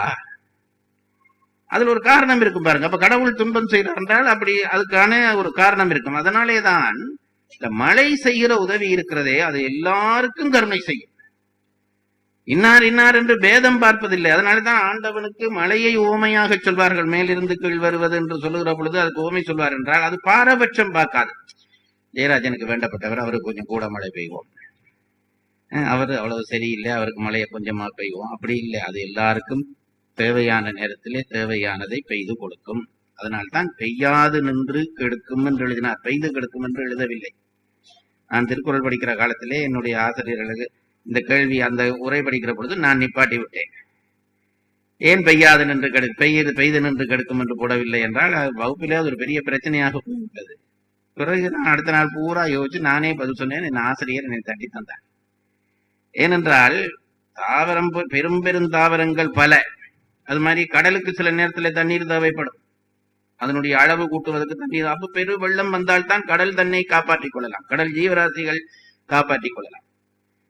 அதிலே நாம் பாதிக்கப்படுவோம் என்பது உண்மை. ஆனால் திருவள்ளுவர் பரிமாணம் சொன்னார், என்ன செய்தாலும் மழைக்கு என்ன என்றால் உன்னை தண்டித்தாலும் அதுக்கு பிறகு தானே அது உன்னை காப்பாற்றியும் விடும், தானே உன்னை காப்பாற்றியும் விடும். அதுல எந்த சந்தேகமும் இல்லை என்று பரிமள உரை எழுதுகிறார். அப்போ இந்த மழை உவமையை எடுத்துக் கொள்கிறார் திருவள்ளுவர். இந்த அதிகாரத்தின் முதல் குறளிலே மழை பெய்கிறது, எல்லாருக்கும் சாப்பாடு. அதானே குறள் படித்தோமே, என்னது? துப்பாட்டு துப்பாய துப்பாக்கி துப்பாய துப்பார்க்கு துப்பாய துப்பாக்கி துப்பார்க்கு துப்பாயதும் மழை. சாப்பிடுகிறவர்களுக்கு சாப்பிடுகிற சாப்பாட்டை ஆக்கி சாப்பிடுகிறவர்களுக்கு சாப்பாடும் ஆவது மழை. இதுதான் குறள். இப்ப பாருங்க, எவ்வளவு பெருந்தன்மை மழை. இயற்கையினுடைய ஒரு பெருந்தன்மையினுடைய ஒரு குறியீடு தான் மழை. அப்போ திருவள்ளுவர் கேட்கிறார், இந்த மழை இவ்வளவு நாடும் பெய்யுதே, இதுக்கு மழை எப்பயாவது நான் இவ்வளவு நாளும் இவங்களுக்கு எல்லாம் மழை பெஞ்சனே, இவங்க எனக்கு ஏதாவது ஒரு ஒரு பாராட்டு விழா நடத்துவாங்களா என்று மழை நினைச்சிருக்குமா? அல்லது இவங்க ஏதாவது எனக்கு ஒரு பிரதி உபகாரம் செய்வார்கள் என்று நினைத்திருக்குமா? எந்த பிரதி உபகாரமும் எதிர்பார்க்காமல் மழை பெய்து கொண்டிருப்பது போல, காலாகாலமா பெய்து கொண்டிருப்பது போல ஒரு ஒப்புரவாளன் சமூகத்திடம் எந்த பிரதி உபகாரமும் எதிர்பார்க்காமல் அந்த சமூகத்துக்கு உபகாரம் செய்வான். இதை உவமையூடாக முதற் குறளிலே விளங்கப்படுத்துகிறார். திருப்பி படிங்க. மாரிமாட்டு உலகு எண்ணாற்றும். தமக்கு நீர் உதவுகின்ற மேகங்களினிடத்து உயிர்கள் என்ன கைமாறு செய்யா நின்றன. கடப்பாடு கைமாறு வேண்டா. ஆகலான் அம்மேகங்கள் போல்வர் செய்யும் ஒப்புரவுகளும் கைமாறு நோக்குவன அல்ல. நோக்குவன அல்ல. இதெல்லாம் நீங்க இப்ப கொஞ்சம் கவனிக்க ஆரம்பிச்சிருப்பீர்கள் நினைக்கிறேன். மாறி என்பதற்கு என்ன உரை எழுதுகிறார்?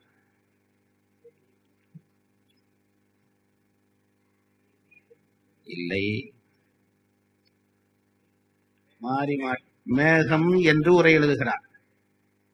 அப்போ இதெல்லாம் நான் மொழியா, இது நீங்க கட்டாயம் இதை படிச்சு கொடுக்கல. அதாவது நூலுக்குள்ளே நுழைந்து படிக்க விரும்புகிறவர்கள் இந்த சொற்களுக்கு மாறி என்பதற்கு ஒரு இடத்துல காற்று என்று வரும், ஒரு இடத்துல மழை என்று வரும், ஒரு இடத்துல மேகம் என்று வரும். இங்கே மாறி என்பது மேகம். மேகம் பறந்து சென்று சென்று எல்லா இடமும் மழை பெய்கிறது. அதற்கு யாரும் பிரதி உபகாரம் செய்வதில்லை. செய்வதில்லை என்றால் என்ன செய்கிறார்கள் என்ற கேள்வியின் மூலம் செய்வதில்லை என்ற பதிலை சொல்லுகிறார். சில நேரத்தில் திருவள்ளுவர் கேள்வி கேட்பார். கேள்வி கேட்டால் என்னாற்றும் கொள்ளோ உலகு என்றால் இந்த உலகு என்ன கைமாறை செய்கிறது என்று அர்த்தம். இதுக்கு கேள்விக்கு என்ன பதில் என்றால் ஒன்றும் செய்வதில்லை என்பது பதில். செய்வதில்லை என்பதை கேள்வி கேட்பது. இது நாள் வரைக்கும் உன்னை பெத்து வளர்த்து விட்ட, நீ எனக்கு என்ன செய்த? அம்மாமார் கேட்பார்கள், அப்பாமார் கேட்பார்கள், மகனே உன்னை இவ்வளவு கஷ்டப்பட்டு பெத்து வளர்த்தோமே, நீ என்ன செய்தாய்? என்றால் அப்பா என்ன செய்தன்னு தெரியாம கேட்கிறாருன்னு அர்த்தமா? நீ ஒன்றும் செய்யவில்லை என்பதை மறைமுகமாக சொல்லுகிறார். சில நேரத்தில் வினாவே விடையாக மாறும்.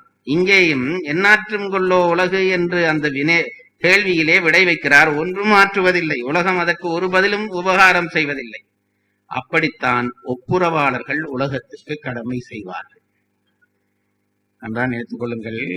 இதெல்லாம் நாம ஏன் படிக்க வேண்டியிருக்கிறது என்றால், இன்றைக்கு ஒரு துரும்பளவு வேலை செய்த உடனே அதற்கு ஒரு பாராட்டு விழா வைக்காவிட்டால் தொலைந்தோம்.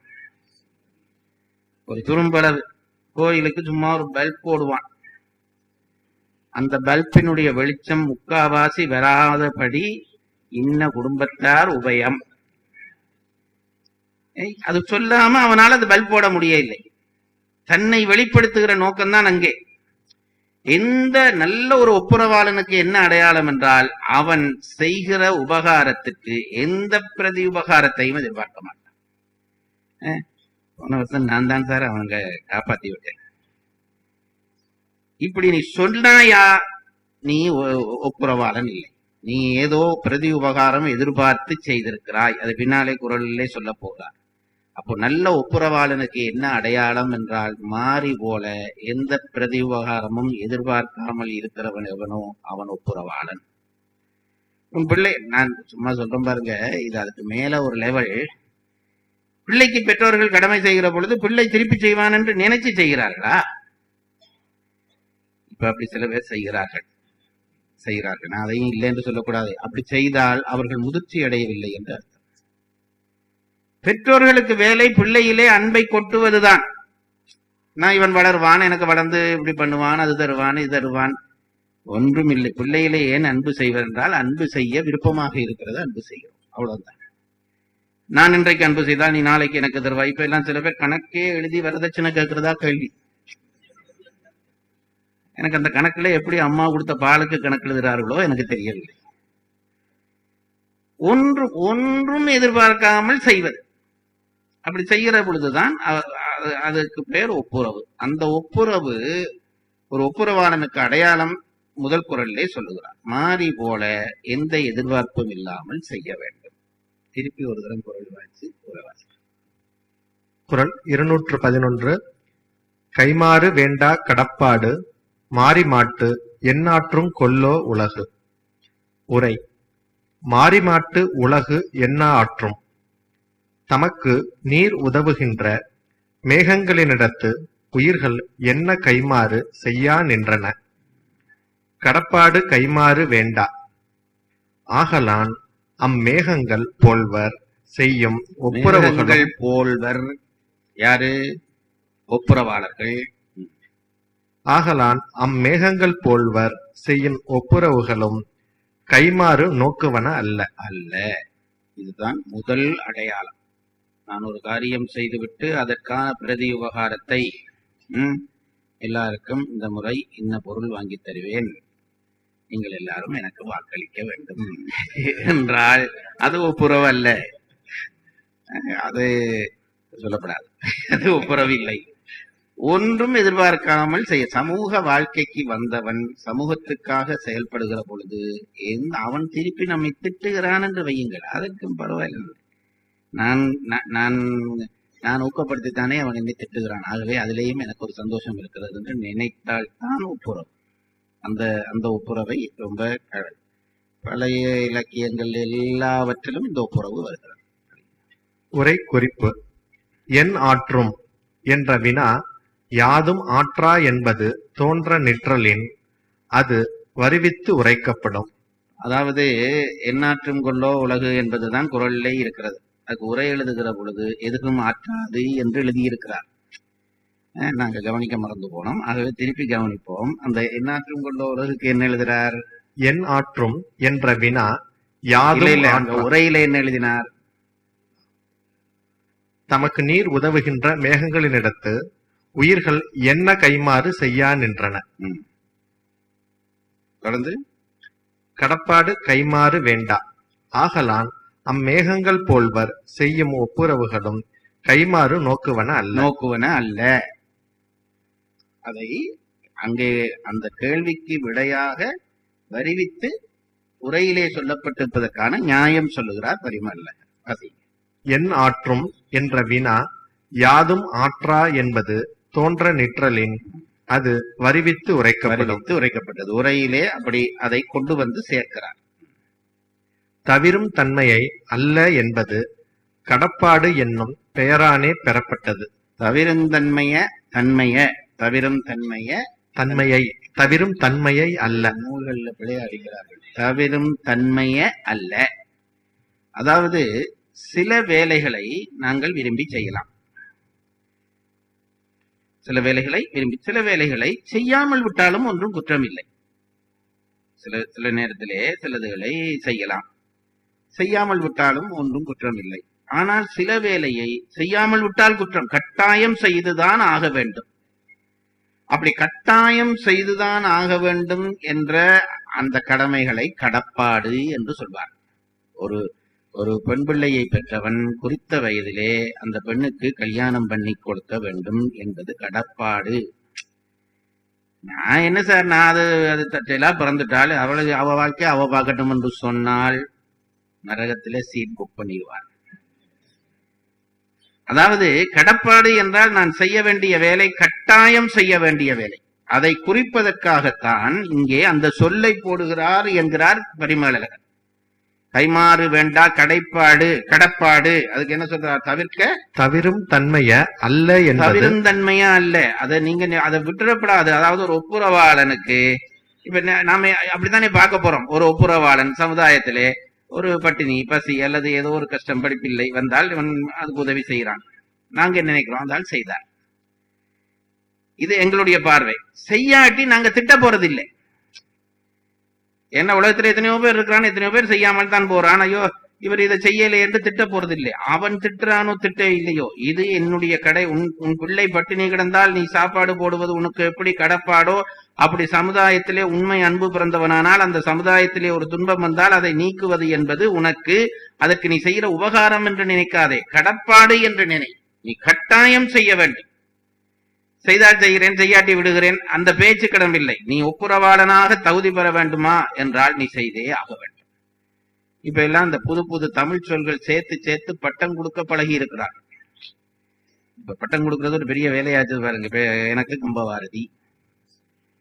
அதுக்கு உண்மையான அர்த்தம் என்னவென்றால், பாரதி என்றால் கடல், கம்பனிலே கடல் போன்ற அறிவுடையவர் என்று அர்த்தம். எப்பேற்பட்ட ஒரு பொய்யை எனக்கு பட்டமாக தந்திருக்கிறார்கள். நான் உண்மையிலே சொல்றேன் பாருங்க, அதனுடைய பொய் எனக்கு தெரியும். அப்ப ஏன் போடுகிறீர்கள் என்றால், தந்தவனுடைய அன்பை மதிக்க வேண்டி இருக்கிறது, அவ்வளவுதான்.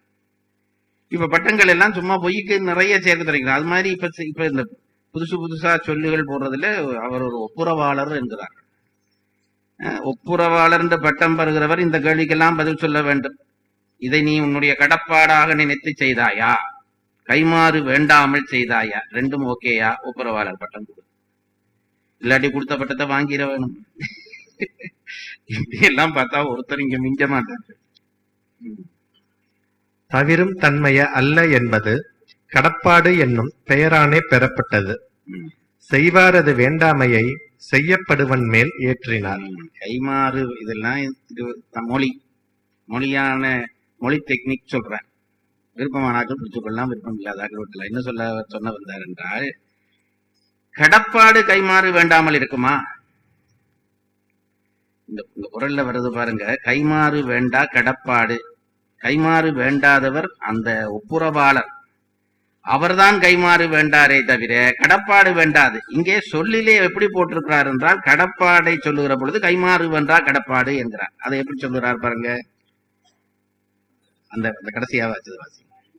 செய்வாரது வேண்டாமையை யார் வேண்டாம் என்று சொல்வது? கைமாறு எனக்கு வேண்டாம் என்று சொல்வது யாரு? ஒப்புரவாளர், செய்கிறவர், அவர்தான் வேண்டாம் என்று சொல்லுகிறவர். இங்க அந்த கைமாறை யாருக்கு போட்டிருக்கிறார்? செய்வாரது வேண்டாமையை செய்யப்படுவன் மேல் ஏற்றினார். செய்யப்படுவன மேல் ஏற்றினார். அந்த வேலையே எனக்கு ஒண்ணும் வேணாம் என்று சொல்லுதான். வேலை சொல்லாது, வேலையை சொல்லவன் தான் வேலையை செய்பவன் தான் சொல்வான். ஆனால் மொழியில எப்படி வந்திருக்கிறது என்றால், கைமாறு வேண்டா கடப்பாடு, கைமாறு வேண்டா கடப்பாடுடையோர் என்று வந்திருக்க வேண்டும். அது எல்லாவற்றையும் முழு மொழியில சொல்ல வேண்டும் என்று அவசியம் இல்லை. இது சொன்னா உனக்கு புரிய வேண்டும். கடப்பாடு கைமாறு வேண்டாம் என்று சொல்லவில்லை, கடப்பாட்டை செய்தவர் கைமாறு வேண்டாம் என்று சொல்கிறார் என்பதை புரிந்து கொள் என்கிறார். ஏனென்றால் தப்பித்தவரி பரிமலருக்கு தெரியும், எதிர்காலத்தில் யாராவது ஒரு கெட்டிக்காரன் தப்பித்தவரி பிறந்து இது எப்படி சார் போடலாம், கைமாறு வேண்டாம் கடப்பாடுண்டா கடப்பாடா கைமாறு வேண்டாம், கடப்பாடு செய்பவர் எல்லாம் கைமாறு வேண்டுவார் சொன்னா அதுக்கு விளக்கம் எழுதி விட்டு போக வேணும் என்ற பொறுப்புணர்ச்சியோடு இந்த வரி எழுதியிருக்கிறார். மறுவாசிப்பு. குறள் 211. கைமாறு வேண்டா கடப்பாடு மாறிமாட்டு எந்நாற்றும் கொல்லோ உலகு. உரை. மாறிமாட்டு உலகு என் ஆற்றும். தமக்கு நீர் உதவுகின்ற மேகங்களினிடத்து உயிர்கள் என்ன கைமாறு செய்யா நின்றன. கடப்பாடு கைமாறு வேண்டா. ஆகலான் அம்மேகங்கள் போல்வர் செய்யும் ஒப்புரவுகளும் கைமாறு நோக்குவன அல்ல. உரை குறிப்பு. என் ஆற்றும் என்ற வினா யாதும் ஆற்றா என்பது தோன்ற நிற்றலின் அது வருவித்து உரைக்கப்படும். தவிரும் தன்மைய அல்ல என்பது கடப்பாடு என்னும் பெயரானே பெறப்பட்டது. செய்வாரது வேண்டாமையை செய்யப்படுவன மேல் ஏற்றினார். முதல் குறளிலே ஒப்புரவாளன் யார், அவன் எப்படி இருப்பான் என்பதற்கு ஒரு அவுட்லைன் போட்டு காட்டிவிட்டார். எப்படி நீர் தருகிற மேகம் எந்த பிரதிபலனையும் எதிர்பார்க்காமல் இருக்குமோ அப்படி சமூகத்திற்காக துணை செய்கிற ஒப்புரவாளன் எந்த பிரதிபலனும் எதிர்பாராமல் இருப்பான் என்பது முதல் குறள். சமுதாயத்தின் மீது அன்பு செய்கிற ஒருவன் சமுதாயத்தினுடைய தேவை அறிந்து செய்யப்படுகிற உபகாரத்துக்கு ஒப்புரவறிதல் என்று பெயர். அப்படி சமுதாயத்துக்கு உலக நடை அறிந்து செய்யப்படுகிற உபகாரத்தை ஒரு ஒப்புரவாளன் எப்படி மாறி மழை பெய்து எந்த பயனும் எதிர்பாராமல் மற்றவர்களுக்கு உதவுகிறதோ அதுபோல செய்ய வேண்டும் என்று முதற் குறளிலே சொல்லியிருக்கிறார். இனி இரண்டாவது குறளுக்குள்ளே நுழைகிறோம். குறள் 212. தாலாற்றி தந்த பொருள் எல்லாம் தக்கார்க்கு வேளாண்மை செய்தற் பொருட்டு. உரை. தக்கார்க்கு தகுதி உடையார்க்கு ஆயின் தாலாற்றி தந்த பொருள் எல்லாம் முயல்தலை செய்து ஈட்டிய பொருள் முழுதும் வேளாண்மை செய்தற் பொருட்டு ஒப்புரவு செய்தற் பயத்தவாம். உரை குறிப்பு. பிறர்க்கு உதவாதார் போல தாமே உண்டற் பொருட்டும் வைத்து இழத்தற் பொருட்டும் அன்று என்பதாயிற்று. தாலாற்றி தந்த பொருளெல்லாம் தக்கார்க்கு வேளாண்மை செய்தற் பொருட்டு. உரை.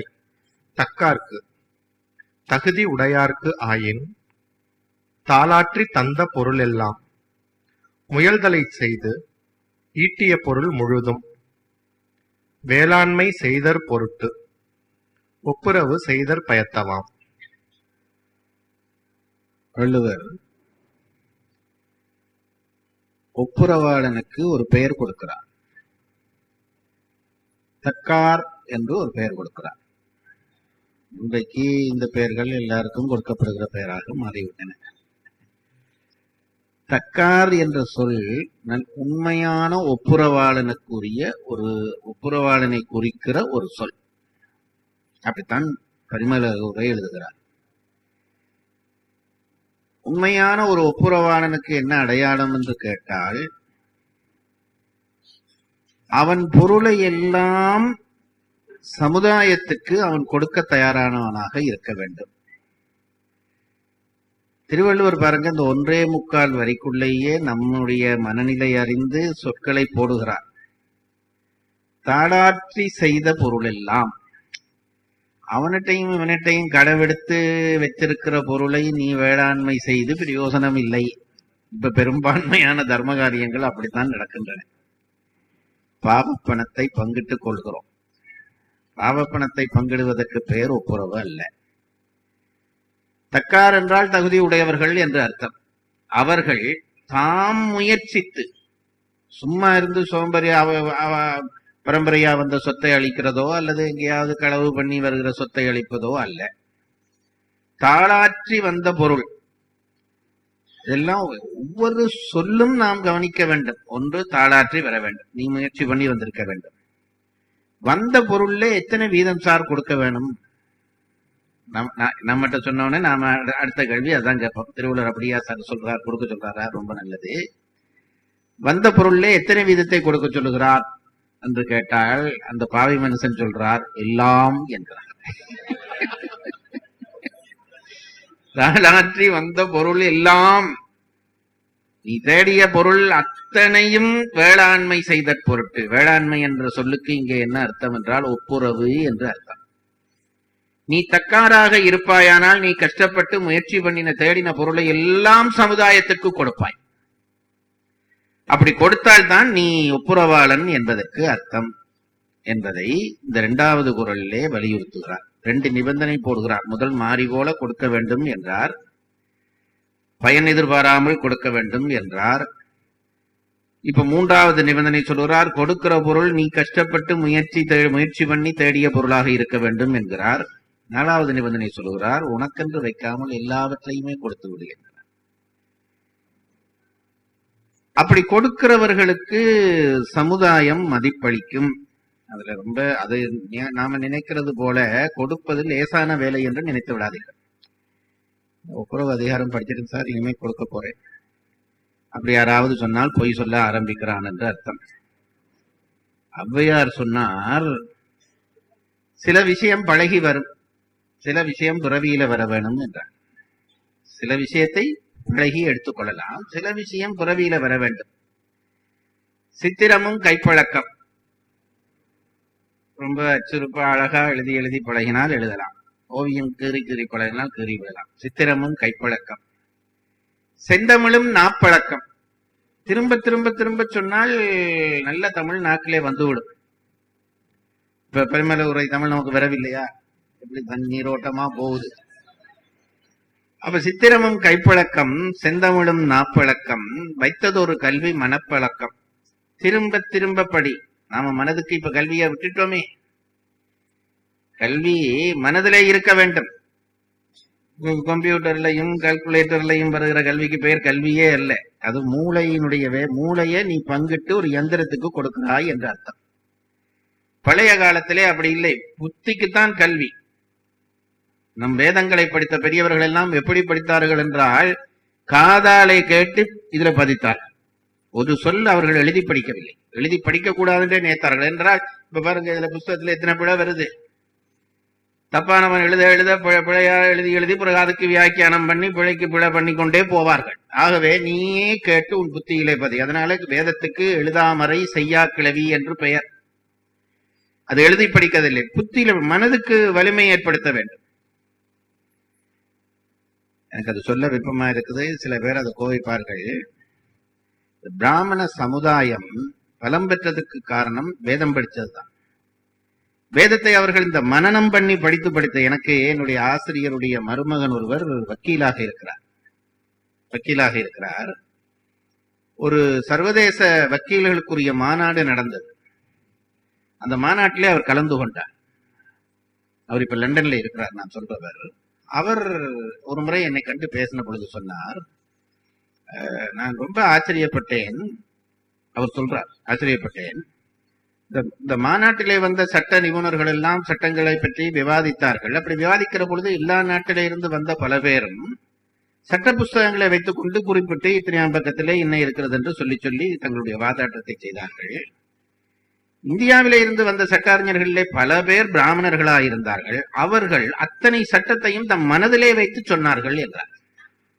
மனதிலே வைத்து சொன்னார்கள் என்ற என்ன காரணம் என்று அவரே சொன்னார். வேதம் படித்து பழகினதாலே அவர்களுக்கு அந்த உள்வாங்குகிற சக்தி அதிகம் என்றார். இது உடனே நீங்க நான் ஒரு இனத்தை பாராட்டுறதா தயவு செய்து நினைக்காதீர்கள். நீங்களும் படிச்சா அப்படி வரும், அதுல எந்த சந்தேகமும் இல்லை. இப்ப நாங்கள் அதுக்கு பதிலாக நேர் எதிர். இப்ப வாய்ப்பாடு கூட பிள்ளைகளுக்கு பாடமாக்க தேவையில்லைன்னு விட்டார்களே. வாய்ப்பாடு கூட பாடமாக்க தேவையில்லை என்ற. ஏனென்றால் கால்குலேட்டர் தட்டு எத்தனை நாளைக்கு தட்டுவேன்? திடீர்னு ஏதோ ஒன்றுல கால்குலேட்டர் பண்ணா கணக்கு போச்சா? உனக்காக ஒரு பெரிய கால்குலேட்டர் கடவுள் இங்க வச்சிருக்கிறார். அது எத்தனையோ விஷயங்களை பதிவு பண்ணக்கூடிய விஷயம். அதை வச்சுக்கொண்டு இந்த சின்ன சின்ன எந்திரங்களை எல்லாம் ஏன் காவி கொண்டு தெரிவான்? அதான் சங்கீதத்திலே ஒரு பழமொழி உண்டு. முந்தையும் சொல்லியிருப்பேன், குரல் இல்லாவிட்டால் விரல். சங்கீதத்தில் ஒரு பழமொழி, குரல் இல்லாவிட்டால் தான் விரல். என்னுடைய சங்கீத ஆசிரியை சொல்வார். என்னுடைய சங்கீத ஆசிரியர்னா நானும் சங்கீதம் படித்தேன், வேற எப்படி சொல்றேன். அவர்கள் என்ன சொல்வார்கள் என்றால், ஆண்டவன் இயல்பாக உனக்குள்ளே ஒரு கருவி வச்சிருக்கான், மிடற்று கருவி.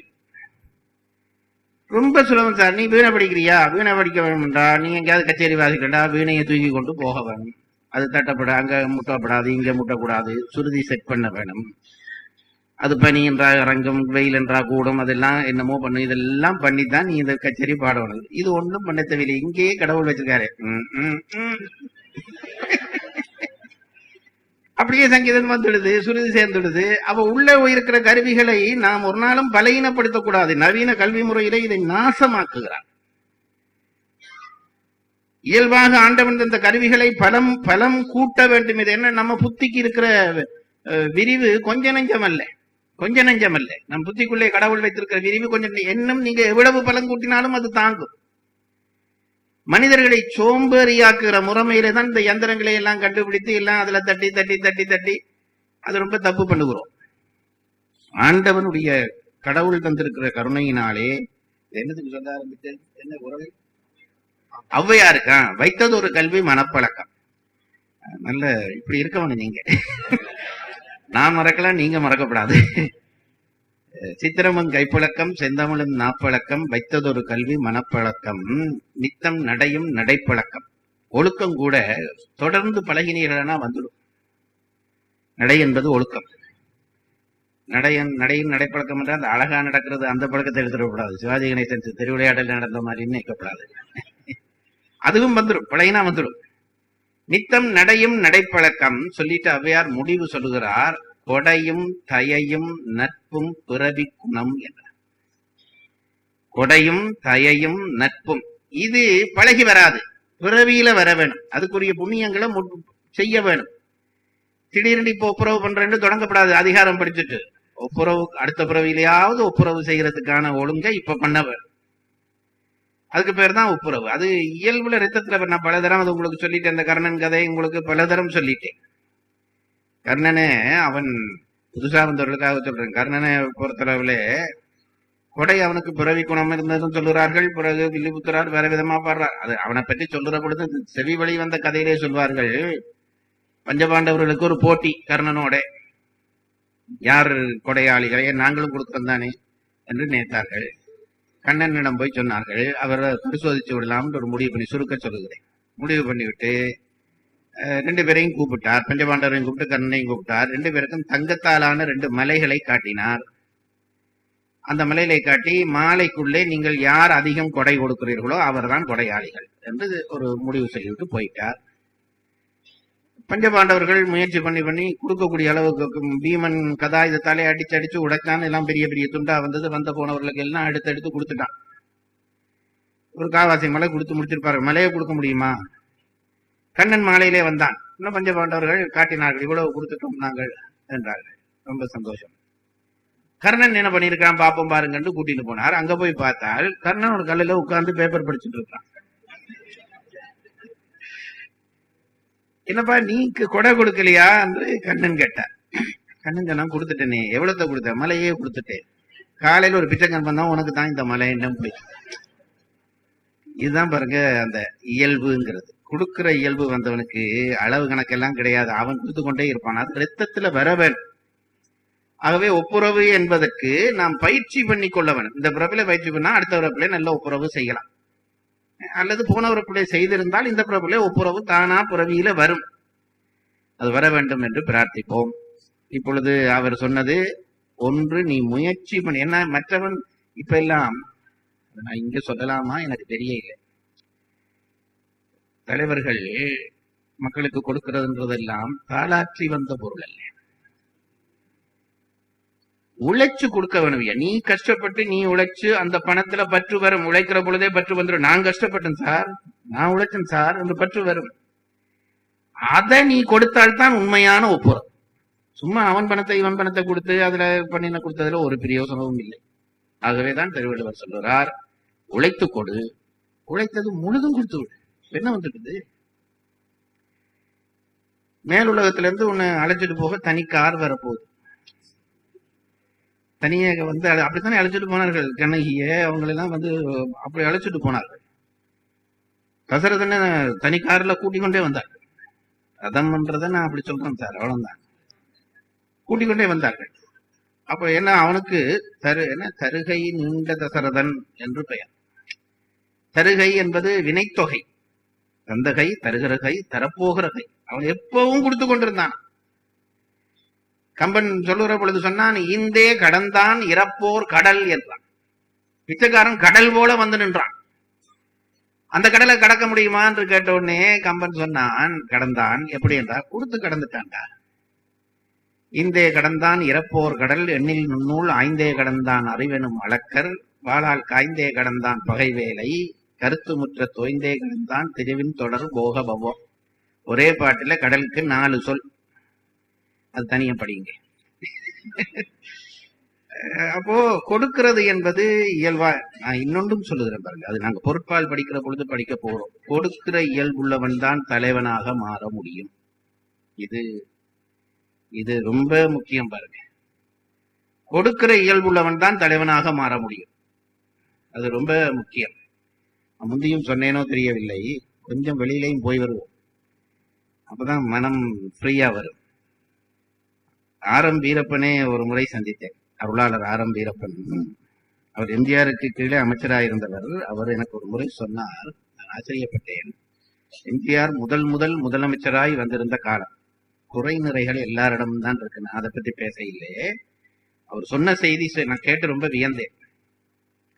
அப்போ மெடிக்கல் காலேஜ் சீட்ஸ் ஒதுக்கீடு செய்கிற அந்த கூட்டம் எம்ஜிஆர் வந்து உட்கார்ந்து இருக்கிறாராம்.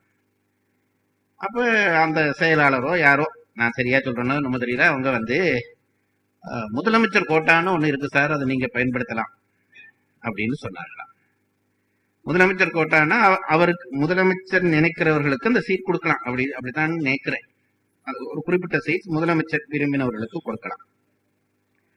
அவர் சொன்னார், பல பேர் முதலமைச்சராக இருந்தவர்கள் அந்த சீட்டை வாங்கி கொண்டு நல்ல பணத்தை வாங்கி அந்த சீட்டை பணமாக்கி கொள்வார்கள். எம்ஜிஆருக்கு அப்படி உங்க முதலமைச்சர் கோட்டான் இருக்கிறதே புரிய இல்லையா? அப்படி ஒரு செட்டப் இருக்கிறதே அவருக்கு முதல் புரிய இல்லையா? என்னன்னு கேட்டாராம் பக்கத்துல. சார் இப்படி உங்களுக்கு கொஞ்சம் சீட்ஸ் இருக்கு சார், நீங்க ஒதுக்கலாம் அப்படின்னு சொன்ன உடனே, அப்படியா, அதுக்கு அப்ளிகேஷன் எல்லாம் போட்டிருக்காங்களாம். நிறைய அப்ளிகேஷன் ஒரு கட்டு வச்சிருக்கிறார்களாம். எம்ஜிஆர் அந்த கட்டை எடுத்துட்டு வான்னு செயலாளர்கிட்ட சொல்லி ஒவ்வொரு அந்த அப்ளிகேஷன் லெட்டரையும் காட்டுனாராம். தட்டி தட்டி கொண்டு போறார்களாம். அப்படி தட்டி கொண்டு போற பொழுது குறிப்பிட்ட அந்த ஃபார்ம் வந்தோடனே இதுக்கு கொடு சீட் அப்படிங்கிறாராம். பிறகு தட்டி அது இதுக்கு கொடு சீட் இப்படியே சொல்றாரு. அப்போ மற்றவர்களுக்கு இது என்ன புரியல, இது முன்னுக்கே எல்லாம் பேசிட்டாரு போல, அதுதானே அனுபவமா இருந்திருக்கும். அது குறிப்பிட்ட சீட்டை கொடுன்னு சொன்ன உடனே ஆச்சரியம் எல்லாம் முடிஞ்ச பிறகு எம்ஜிஆர்னா இவர் கேட்டாராம், நீங்க என்ன இப்படி கொஞ்சம் சீட்ஸை கொடுத்தீங்களே, அது என்னத்தை வச்சு, என்ன அடிப்படையை வச்சு கொடுத்தீங்கன்னு சொன்னோடனே அவர் சொன்னாராம், ஒன்றும் இல்லை சார், ஒன்றும் இல்லை ஐயா, இந்த அப்ளிகேஷன் போட்டவங்கள்ல பெற்றோர் கையொப்பம்னு இருக்குமா, தந்தை கையொப்பம், அதிலே கையெழுத்து போட முடியாம ஒப்பம் வச்சிருந்தவருடைய ஃபார்மை பார்த்தா அவங்களுக்கு கொடு. உண்மை போய் எனக்கு தெரியாது, ஆனா அதனாலதான் அவருக்கு கொடையாளின்னு ஒரு பெயர் வந்தது. அது ஆச்சரியம் தான் பாருங்க. இப்படி சில பேருக்கு தான் மனம் வரும். திருவள்ளுவர் அது ரொம்ப கட்டாயமான அரச குணங்களிலே, தலைவர் குணங்களிலே, நான் அது பொருட்பால் படிக்கிற வாய்ப்பை கடவுள் தந்தால் அது படிப்போம். நிர்வாக தலைவனுக்கு இந்த லோபம் இருக்கக்கூடாது. எல்லாம் எனக்கு தான் வேணும், எனக்கு தான் வேணும் ஒரு நிர்வாகி நினைச்சானா அவனை சுத்தி விசுவாசிகள் இருக்க மாட்டாங்க. அது திருவள்ளுவர் சொல்லுகிறார், ரொம்ப முக்கியமா சொல்லுகிறார். ஆகவே அரசனுடைய லட்சணங்களிலே தலைவனுடைய குணங்கள் சொல்லுவது, இறை மாட்சி என்ற அதிகாரத்திலே அவனுடைய தகுதிகள் சொல்லுகிற பொழுது அவன் லோபம் இல்லாதவனாக, கொடுக்கிற இயல்புள்ளவனாக இருக்க வேண்டும் என்று பேசுகிறார். ஆகவே கொடுக்கிறது என்பது ரொம்ப முக்கியம். கொடுத்தல் சொல்லிவிட்டார், பிரதியோபகாரம் எதிர்பார்க்காமல் கொடுப்பது முதல் சொல்லிவிட்டார். இரண்டாவது குரலிலே சொல்லுகிறார், பிரதியோபகாரம் எதிர்பார்க்காமல் கொடுக்கிற பொருள் நீ உழைத்து கொடுக்க வேண்டும், உனக்கென்று வைக்காமல் எல்லாவற்றையும் கொடு. அதுதான் உண்மையான லட்சணம். நம்ம கதைகளிலே பார்க்கிறோம். தன்னையே கொடுத்து விடுதல் ஒரு இல்லையிலே. சிவசக்கரவர்த்தி புறாவுக்காக தன் தொடைய வெட்டி கொடுத்து விட்டான். இதெல்லாம் இப்ப என்னன்னா இது நடக்குமான்னு கேட்கிறார். என்ற சுயநல உலகத்துக்குள்ளே முழுக்க முழுக்க நாங்க வந்து விட்டபடியால் பொதுநலம் எங்களுக்கு பொய்யாக தெரிகிறது. நான் அதுக்கு சொல்லுகிற பதில், இன்றைக்கும் நம்முடைய நாட்டு எல்லைகளிலே உயிர் போகும் என்று தெரிந்து, எந்த நேரமும் போகலாம் என்று தெரிந்து கொண்டும் கொஞ்சம் பேர் அந்த பணியிலும் வெயிலையும் காவலுக்கு நிற்கிறார்கள் தானே. அப்ப அவன் தன் உயிரையும் உடம்பையும் கொடுக்கவே தயாராக இருக்கிறான் என்கிற பொழுது ஒப்புரவாளன் ஒருவன் இருக்க மாட்டான் என்று எப்படி சொல்வது? இன்றைக்கும் அது நடக்கிறது. இது நான் சொல்றது ஒரு பெரிய நாடளவிலே. தனிப்பட்ட வாழ்க்கையிலே நான் எத்தனையோ பேரை பார்த்திருக்கிறேன். ஒப்புரவாளர்கள் எதையும் கொடுத்து விடுவது. நான் ரொம்ப ஆச்சரியப்படுவது, நான் கம்பன் கழகம் நடத்துகிற ஒருவன், கம்பன் விழாக்கள் நடத்துகிறேன் வருஷா வருஷம். அப்ப வருஷா வருஷம் போய் கையேந்துகிறது என்பது எனக்கு ஒரு 40 வருஷ விதி. அதுக்கு ரொம்ப அது ஒரு பெரிய கெட்டித்தனம் பாருங்க. போய் பொருள் வாங்குறது, ஒருவர்கிட்ட போய் பொருள், அது யாரிடம் போறோம் என்று தெரியாமல் போய் திட்டு வாங்குவோம். உன்னை பார்த்தாலே தெரியுது நீ ஊர்ல காசு சேர்க்கிறேன்னு என்ன உடம்ப வச்சு சொல்லுவார்கள். இதெல்லாம் தாங்கிறவன் தான் சமுதாய வாழ்க்கைக்குள்ளே வரலாம். அப்படி வர்ற பொழுது நான் நினைப்பேன் பாருங்க, சில பேர் நான் ஒரு வர்த்தர்கிட்ட போயிட்டு, இன்னொரு வர்த்தர் எனக்கு தெரியாத வர்த்தர் இருப்பார் அடுத்த கடையிலே. அவர்கிட்ட நான் தெரியாத விட கொஞ்சம் கூட என்ன தெரியாத விட எப்படி போறது என்று நான் அதை விட்டு அடுத்த கடைக்கு போயிருக்கிறேன். போனால் திடீர்னு ஒரு ஆள் வந்து, இந்த கடை முதலாளி உங்களை வர சொல்றாரு சார் என்று சொல்லுவார். எனக்கு ரொம்ப ஆச்சரியமா இருக்கு. எனக்கு அவர் ஆளையே தெரியாது. நான் திரும்பி வந்தா, ஏன் சார் நாங்க மட்டும் இந்த நல்ல காரியத்துல பங்கெடுக்க கூடாதுன்னு போறீங்களா? நாங்களும் எங்ககிட்ட வாங்க கூடாதுன்னு நினைக்கிறீங்களா? எங்க பேரும் எழுதுங்க சார்னு சொல்லி வாங்கி தந்தவனே எனக்கு தெரியும். தந்தவனா கொஞ்ச நெஞ்சம் தந்தவன் இல்லை, 50,000 1,00,000 ரூபான்னு தருவான். நான் அப்ப நினைக்கிறது உண்டு, நான் உண்மையில நான் மெய் செலுத்து போவேன். நான் கடவுளுக்கு நான் இறைவனை கும்பிடுகிற பொழுது நான் அன்றாடம் கடவுளிடம் கேட்கிற வரங்கள் என்று சில வரங்கள் வச்சிருக்கேன். அதுல ஒன்று, இந்த இப்படியானவர்கள் எல்லாம் அந்த சந்ததியே நல்லா வாழ வேணும் அப்படின்னு நினைச்சு ஒரு பூ போடுவேன். எனக்கு அது எனக்கு என்ன ஆச்சரியம் என்றா பாருங்க, இப்ப கம்பன் விழா நடத்தினா எனக்கு தான் அது அட்ரஸ், என்னுடைய முகம் தெரியும் உலகத்துக்கு. ஜெயராஜ் கம்பன் கழகம் நடத்தினார். அவனுக்கு எந்த அடையாளமும் இருக்காது. அவன் கஷ்டப்பட்டு எவ்வளவு, இப்போ ஒரு 1,00,000 ரூபாய் பணம் ஒரு வியாபார ஸ்தலத்துல சம்பாதிக்கிற எத்தனை பொருள் வித்து அந்த பணம் அவன் தேடி இருப்பான். அவன் எனக்கு தந்து அவனுக்கு ஒரு பயனும் இல்லை. அதுல ஒரு நல்ல 2 சவரன்ல ஒரு செயின் செய்து கொண்டு போய் வீட்டுக்கு மனைவிக்கு போட்டா அன்னைக்கு ஒரு நல்ல சாப்பாடாவது விடும். கொடுப்பாடா இல்லையா? அப்படி கொடுக்காமல் ஒரு பொது காரியத்துக்கு ஒருவன் தருகிறான் என்றால் நான் நினைத்து வியக்கிறது உண்டு. ஆகவே ஒப்புரவாளர்கள் இன்றைக்கும் இருக்கிறார்கள், உலகளவிலும் இருக்கிறார்கள், நாட்டளவிலும் இருக்கிறார்கள். திருவள்ளுவர் சொன்ன லட்சணத்தோடு இருக்கிறார்கள் என்பதை நம்புங்கள். 2வது குறள், உரைக்குறிப்பு. பிறர்க்கு உதவாதார் போல தாமே உண்டற் பொருட்டும் வைத்து இழத்தற் பொருட்டும் அன்று என்பதாயிற்று. தக்கார்த்த எடுக்கிற பொருள் 2 வகையான. ஒண்ணு தக்கார், தகவிலார். தகவிலார் தேடுகிற பொருள் என்ன செய்யணும்னா, ஒண்ணு தான் சாப்பிடுறதுக்கு தேய்ப்பான், தான் தன்னுடைய உணவுக்கு பொருள் சேர்ப்பான். கஷ்டப்பட்டு உழைச்சு தானும் சாப்பிட்டு தன் பிள்ளையும் சாப்பிட்டு பேர பிள்ளையும் சாப்பிடுறதுக்கு பொருள் தேடி வச்சிருப்பான். அது மட்டுமல்லாமல் இன்னொன்று தேடி தேடி வச்சு இழந்து போவான். எங்கேயாவது காசை வச்சு ஒரு இடத்துல தொலைவான கட்டி ஏதோ ஒரு விதத்துல டேக்ஸ்ல போகும், அப்படி வீணா போயிடும். அப்ப 2 வகையான தகவிலாதார்கள் தேடுகிற பொருள் 2 விதத்துல தொலையும். ஒன்று திண்டு தொலைப்பான் அல்லது களவு கொடுப்பான். ஆனால் தக்கார் தேடுகிற பொருள் அப்படி போறதில்லை. அவன் மற்றவர்களுக்கு கொடுப்பதிலேயே அந்த பணத்தை செலவழிப்பான். இதை சொல்லுகிறார். மறுவாசிப்பு. குறள் 212. தாளாற்றி தந்த பொருளெல்லாம் தக்கார்க்கு வேளாண்மை செய்தற் பொருட்டு. உரை. தக்கார்க்கு, இதை நீங்க பொருள் பண்ணிக்க கவனிச்சு கொள்ள வேண்டும். தக்கார்க்கு வேளாண்மை செய்தல் அல்ல, தக்கார்க்கு தாளாற்றி வந்த பொருள் எல்லாம் வேளாண்மை செய்த பொருட்டு என்று நீங்க எடுக்க வேண்டும். அப்பதான் அந்த பொருள் சரியா வரும். தக்கார் தனிச்சொல் இங்கே. அதாவது ஒப்புரவாளருக்கு தாம் தேடி கஷ்டப்பட்டு தேடிய பொருள் எல்லாம் மற்றவர்களுக்கு கொடுப்பதற்காக, முழுவதும் கொடுப்பதற்காக தேடிய பொருள் என்று பொருள் கொள்ளுங்கள். ஏன்னா தக்கார்க்கு வேளாண்மை செய்தோன்னு ஒரு பொருள் குழப்பம் வரும். தகுதி உள்ளவர்களுக்கு ஒப்புரவு செய்தல் என்று வரும். அப்படி இல்லை. இங்கே தக்கார் என்பது ஒப்புரவாளரை. உரை. தக்கார்க்கு தகுதி உடையார்க்கு ஆயின் தாளாற்றி தந்த பொருள் எல்லாம் முயல்தலை செய்து ஈட்டிய பொருள் முழுதும் வேளாண்மை செய்தற் பொருட்டு ஒப்புரவு செய்தற் பயத்தவாம். உரை குறிப்பு: பிறர்க்கு உதவாதார் போல தாமே உண்டற் பொருட்டும் வைத்து இழத்தற் பொருட்டும் அன்று என்பதாயிற்று. குறள் 213. புத்தேல் உலகத்தும் ஈண்டும் பெறலரிதே ஒப்புரவின் நல்ல பிற. உரை: புத்தேல் உலகத்தும் ஈண்டும் தேவருலகத்தும் இவ்வுலகத்தும் ஒப்புரவின் நல்ல பிற பெறல் அரிது. ஒப்புரவு போல நல்லன பிற செயல்களை பெறுதல் அரிது. உரை குறிப்பு: ஈவாரும் ஏற்பாரும் இன்றி எல்லாரும் ஒரு தன்மையராதலின் புத்தேல் உலகத்து அரிதாயிற்று. யாவர்க்கும் ஒப்பது இதுபோல பிரிதொன்று இன்மையின் இவ்வுலகத்து அரிதாயிற்று. பெறற்கரிது என்று பாடம் ஓதி பெறுதற்கு காரணம் அரிது என்று உரைப்பாரும் உளர். இவை 3 பாட்டானும் ஒப்புரவினது சிறப்பு கூறப்பட்டது. புத்தேல் உலகத்தும் ஈண்டும் பெறலரிதே ஒப்புரவின் நல்ல பிற. இதுல நீங்க கவனிக்க வேண்டியது, புத்தேளிர் என்றால் தேவர்கள், புத்தேள் உலகம் என்றால் தேவர் வாழ்கின்ற உலகம். சில சொற்கள் அன்றாட பிரயோகத்தில் இல்லாத சொற்கள். ஒரு தரம் 2 தரம் பயிற்சி வந்துவிட்டால் அந்த சொற்கள் எங்களுக்கு பயிற்சியாகிவிடும். புத்தேள் உலகம் என்றால் தேவர்கள் வாழ்கிற சொர்க்க உலகம் என்று நாம் அதற்கு பொருள் புரிந்து கொள்ள வேண்டும். புத்தேள் உலகத்தும் ஈண்டும், அதாவது தேவர் உலகத்திலும் சரி இந்த உலகத்திலும் சரி இந்த ஒப்புரவுக்கு நிகரான ஒரு தர்ம நல்ல காரியம் இல்லை என்கிறார் திருவள்ளுவர். முதல் ஒப்புரவு எப்படி செய்ய வேண்டும் என்று சொன்னார். இப்போ ஒப்புரவினுடைய பெருமை சொல்லுகிறார்.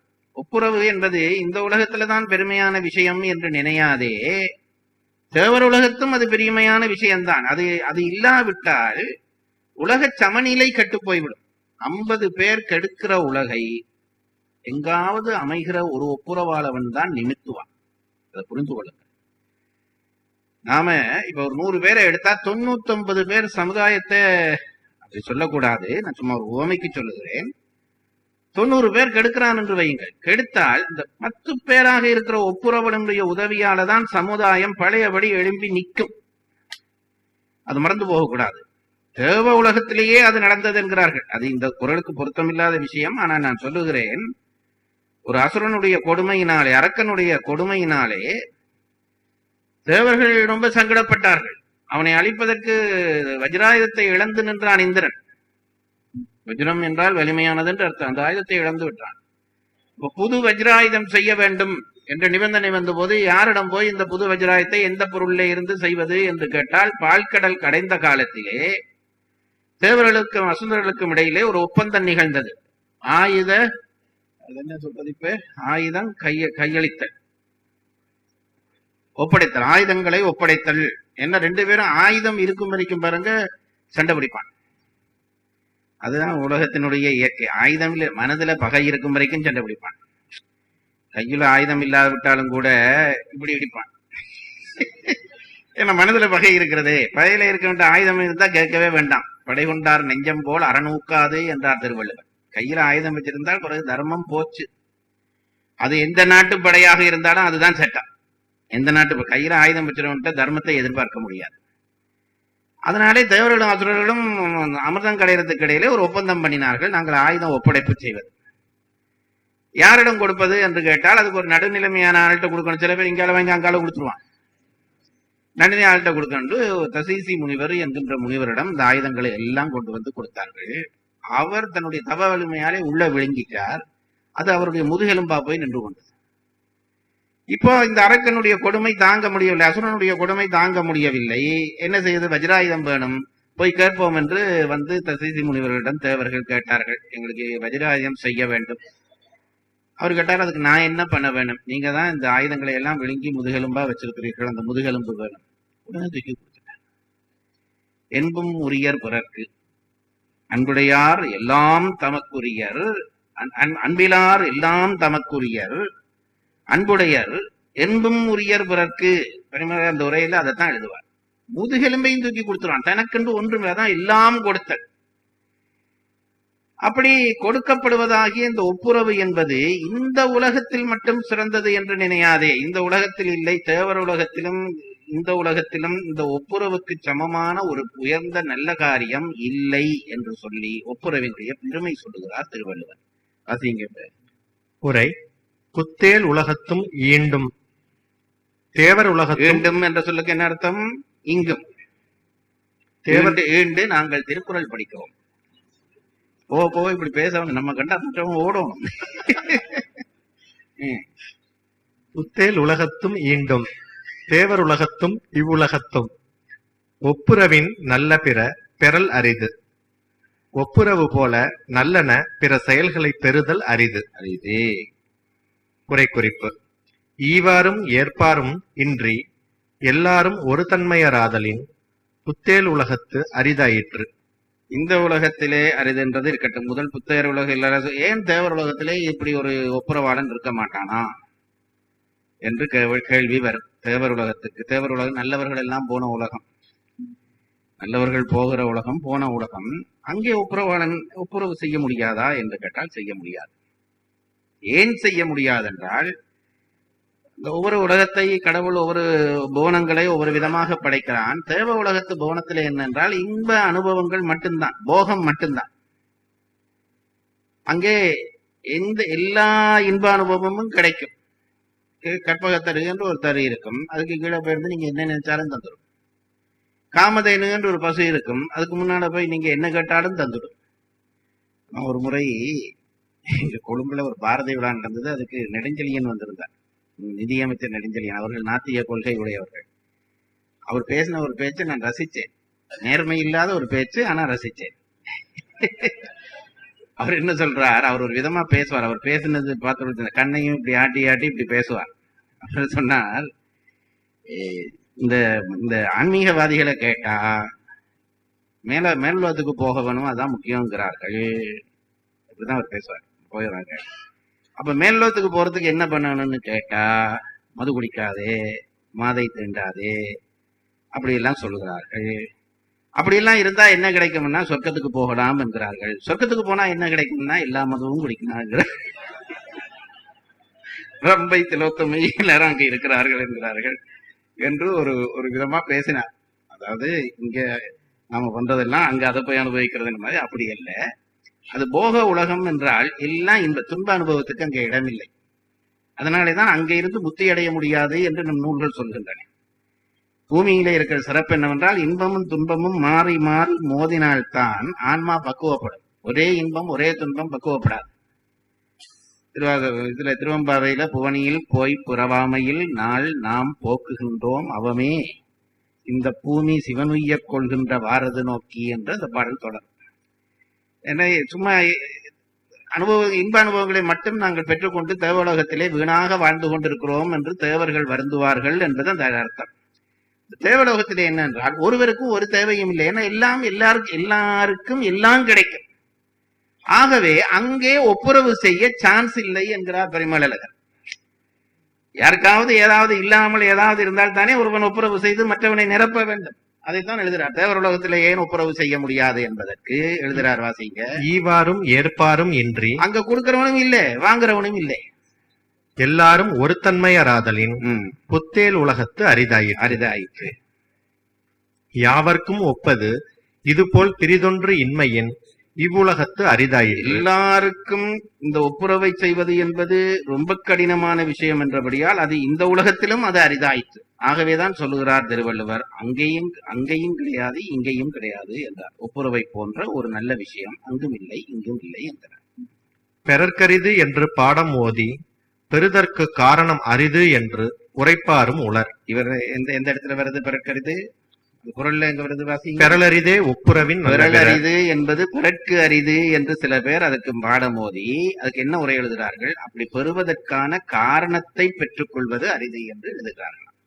பரிமேலழகர் மறுப்பு சொல்லாதபடியால் அந்த உரையும் பொருந்தும் என்று அர்த்தம்.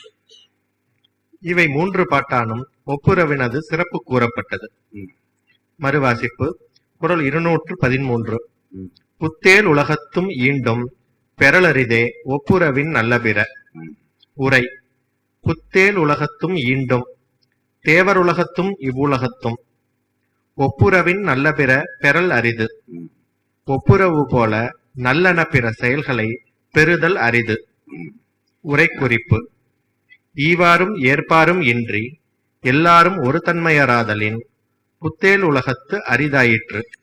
அதாவது மனநிலை உணர்ந்து அறத்தை புகுத்துவதிலே திருவள்ளுவருக்கு நிகர் திருவள்ளுவர் தான். மனிதர்களுக்கு ஒரு இயல்பு இருக்கிறது. ஒரு நல்ல பொருளாக இருந்தால் அதை நாம் வாங்கிவிட வேண்டும். அது யாராவது இல்லைன்னு சொல்றார்களா? ஒரு புது வாட்ச் வந்து விட்டது, புது டெலிபோன் வந்து விட்டது, ஏற்கனவே உள்ள டெலிபோன் பேசக்கூடியதா இருந்தாலும் அந்த புது போன் வாங்குறது எங்களுக்கு எல்லாருக்கும் விருப்பம். அப்ப நல்ல பொருளுக்கு என்ன லட்சணம் என்று கேட்டால் சொல்வார்கள், அதெல்லாம் இந்த ஊர்ல கிடைக்காது சார், அமெரிக்காவில தான் கிடைக்கும். என்ன அர்த்தம்? அங்க போய் வாங்கலாம்ன்ற அர்த்தம். உடனே அது பற்றி ஒரு ஏக்கம் தொடங்கிவிடும். திருவள்ளுவர் சொல்லுகிறார், இந்த ஒப்புரவு என்ற விஷயம் நீ இங்க கிடைக்காது அமெரிக்கால கிடைக்கணும்னே வாயாவன்றியே, இது பூமியில மட்டும் இல்ல சொர்க்கத்திலும் கிடைக்காதுன்றார். இப்படி சொன்னோனே இது கட்டாயம் வாங்க வேணும் என்று நினைப்போமா இல்லையா? ஒரு நல்ல பொருள் இங்க கிடைக்காத பொருள் அங்கன்னா யார்கிட்டையாவது சொல்லி அந்த பொருளை வாங்க வேண்டும் நினைக்கிறோமே. இந்த உலகத்திலும் கிடையாது அந்த உலகத்திலும் கிடையாதுன்னா அப்ப இது ரொம்ப முக்கியமான பொருள் வாங்க வேணும் என்று நாங்கள் நினைக்க வேண்டும் என்று நாங்கள் நினைக்கிறோமோ இல்லையோ நினைக்க வேண்டும் என்று திருவள்ளுவர் நினைந்து அதை நம் மனதுக்குள்ளே புகுத்துகிறார் என்று பொருள் கொள்ள வேண்டும். ஈவாரும் ஏற்பாரும் இன்றி எல்லாரும் ஒரு தன்மையராதலின் புத்தேல் உலகத்து அரிதாயிற்று.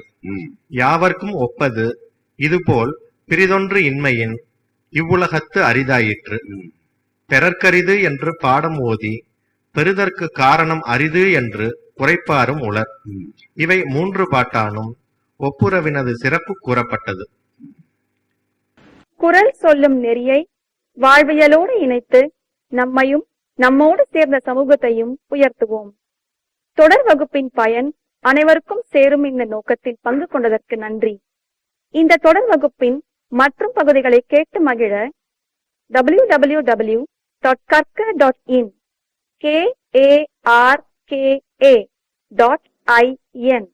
இணையதளத்திலிருந்து பதிவிறக்கம் செய்து கொள்ளலாம்.